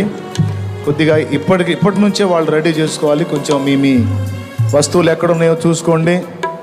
పరిచారకులందరూ కూడా మీరు ఏ సెక్షన్స్కి చెందిన వారో మీ సామాగ్రి, ఏ పరిచర్యలో ఆఖరికి పాత్రలు శుభ్రపరచుకునే వాళ్ళు కూడా, మరి ఆ బ్యాచ్ మొత్తం భోజన పాత్రలు శుభ్రపరచుకునే వాళ్ళు, అవన్నీ కూడా ఒకసారి మళ్ళీ చూసుకొని శుభ్రపరచుకొని రెడీలో పెట్టుకోండి. ప్రభు చిత్తం అయితే మనకు సడలింపు కంప్లీట్గా ఇవ్వబోతూ ఉన్నారు. అది వచ్చిన తర్వాత మళ్ళీ ఎప్పటిలాగానే ఆరాధన మనం ప్రారంభించుకుందాం. అన్ని పరిచర్యలు మళ్ళీ స్టార్ట్ అవుతాయి. ఎవరు నిర్లక్ష్యంగా ఉండొద్దు. మరి ఈరోజు పరిచర్యలు అందరూ దాదాపు వచ్చినట్టున్నారు. చాలా సంతోషం. కలుద్దాం తప్పకుండా. ఇప్పటికే కొన్ని నెలలు ఆగిపోయింది దేవునికి మహిమ చెల్లించే కార్యం. కాబట్టి దేవుడు కార్యం చేస్తూ ఉన్నాడు కనుక ఈ వ్యాధి తీవ్రత కూడా దేవుడు అంతమొందించాలి. ఈ తెగులు యేసు నామములో దేవుడు కంప్లీట్గా శక్తిహీనం చేయాలి. దేవుడు అలా చేయునుగాక. ఆల్రెడీ ఈ వైరస్ బారిన పడిన వ్యక్తుల్ని కూడా దేవుడు స్వస్థపరిచి ఆ రిపోర్ట్స్ అన్ని మారిపోయి నెగిటివ్ రిపోర్ట్స్ వచ్చేటట్టు ప్రభు చేయునుగాక. ఇతర వ్యాధులు కూడా క్యాన్సర్, హెపటైటిస్ బి, అలాగే HIV పాజిటివ్, ఇతరత్ర ఏ బలహీనతలు కూడా, అలాగే ఇప్పుడు సీజన్లో టైఫాయిడ్, మలేరియా, డెంగ్యూ మొదలైన బలహీనతలు బారిన పడుతున్న బిడ్డల్ని సైతం, వైరల్ ఫీవర్స్ బారిన పడుతున్నటువంటి బిడ్డల్ని సైతం దేవుడు స్వస్థపరచును గాక. ఆమేన్. హల్లెలూయా, హల్లెలూయా, హల్లెలూయా. ప్రభు స్తోత్రం. మీ అందరికీ వందనాలు. దైవాశీస్సులు. బయలుదేరదాం. నాకు అవకాశం ఇవ్వండి. మళ్ళీ నేను వెళ్ళి రెడీ అయ్యి మళ్ళీ రావాలి.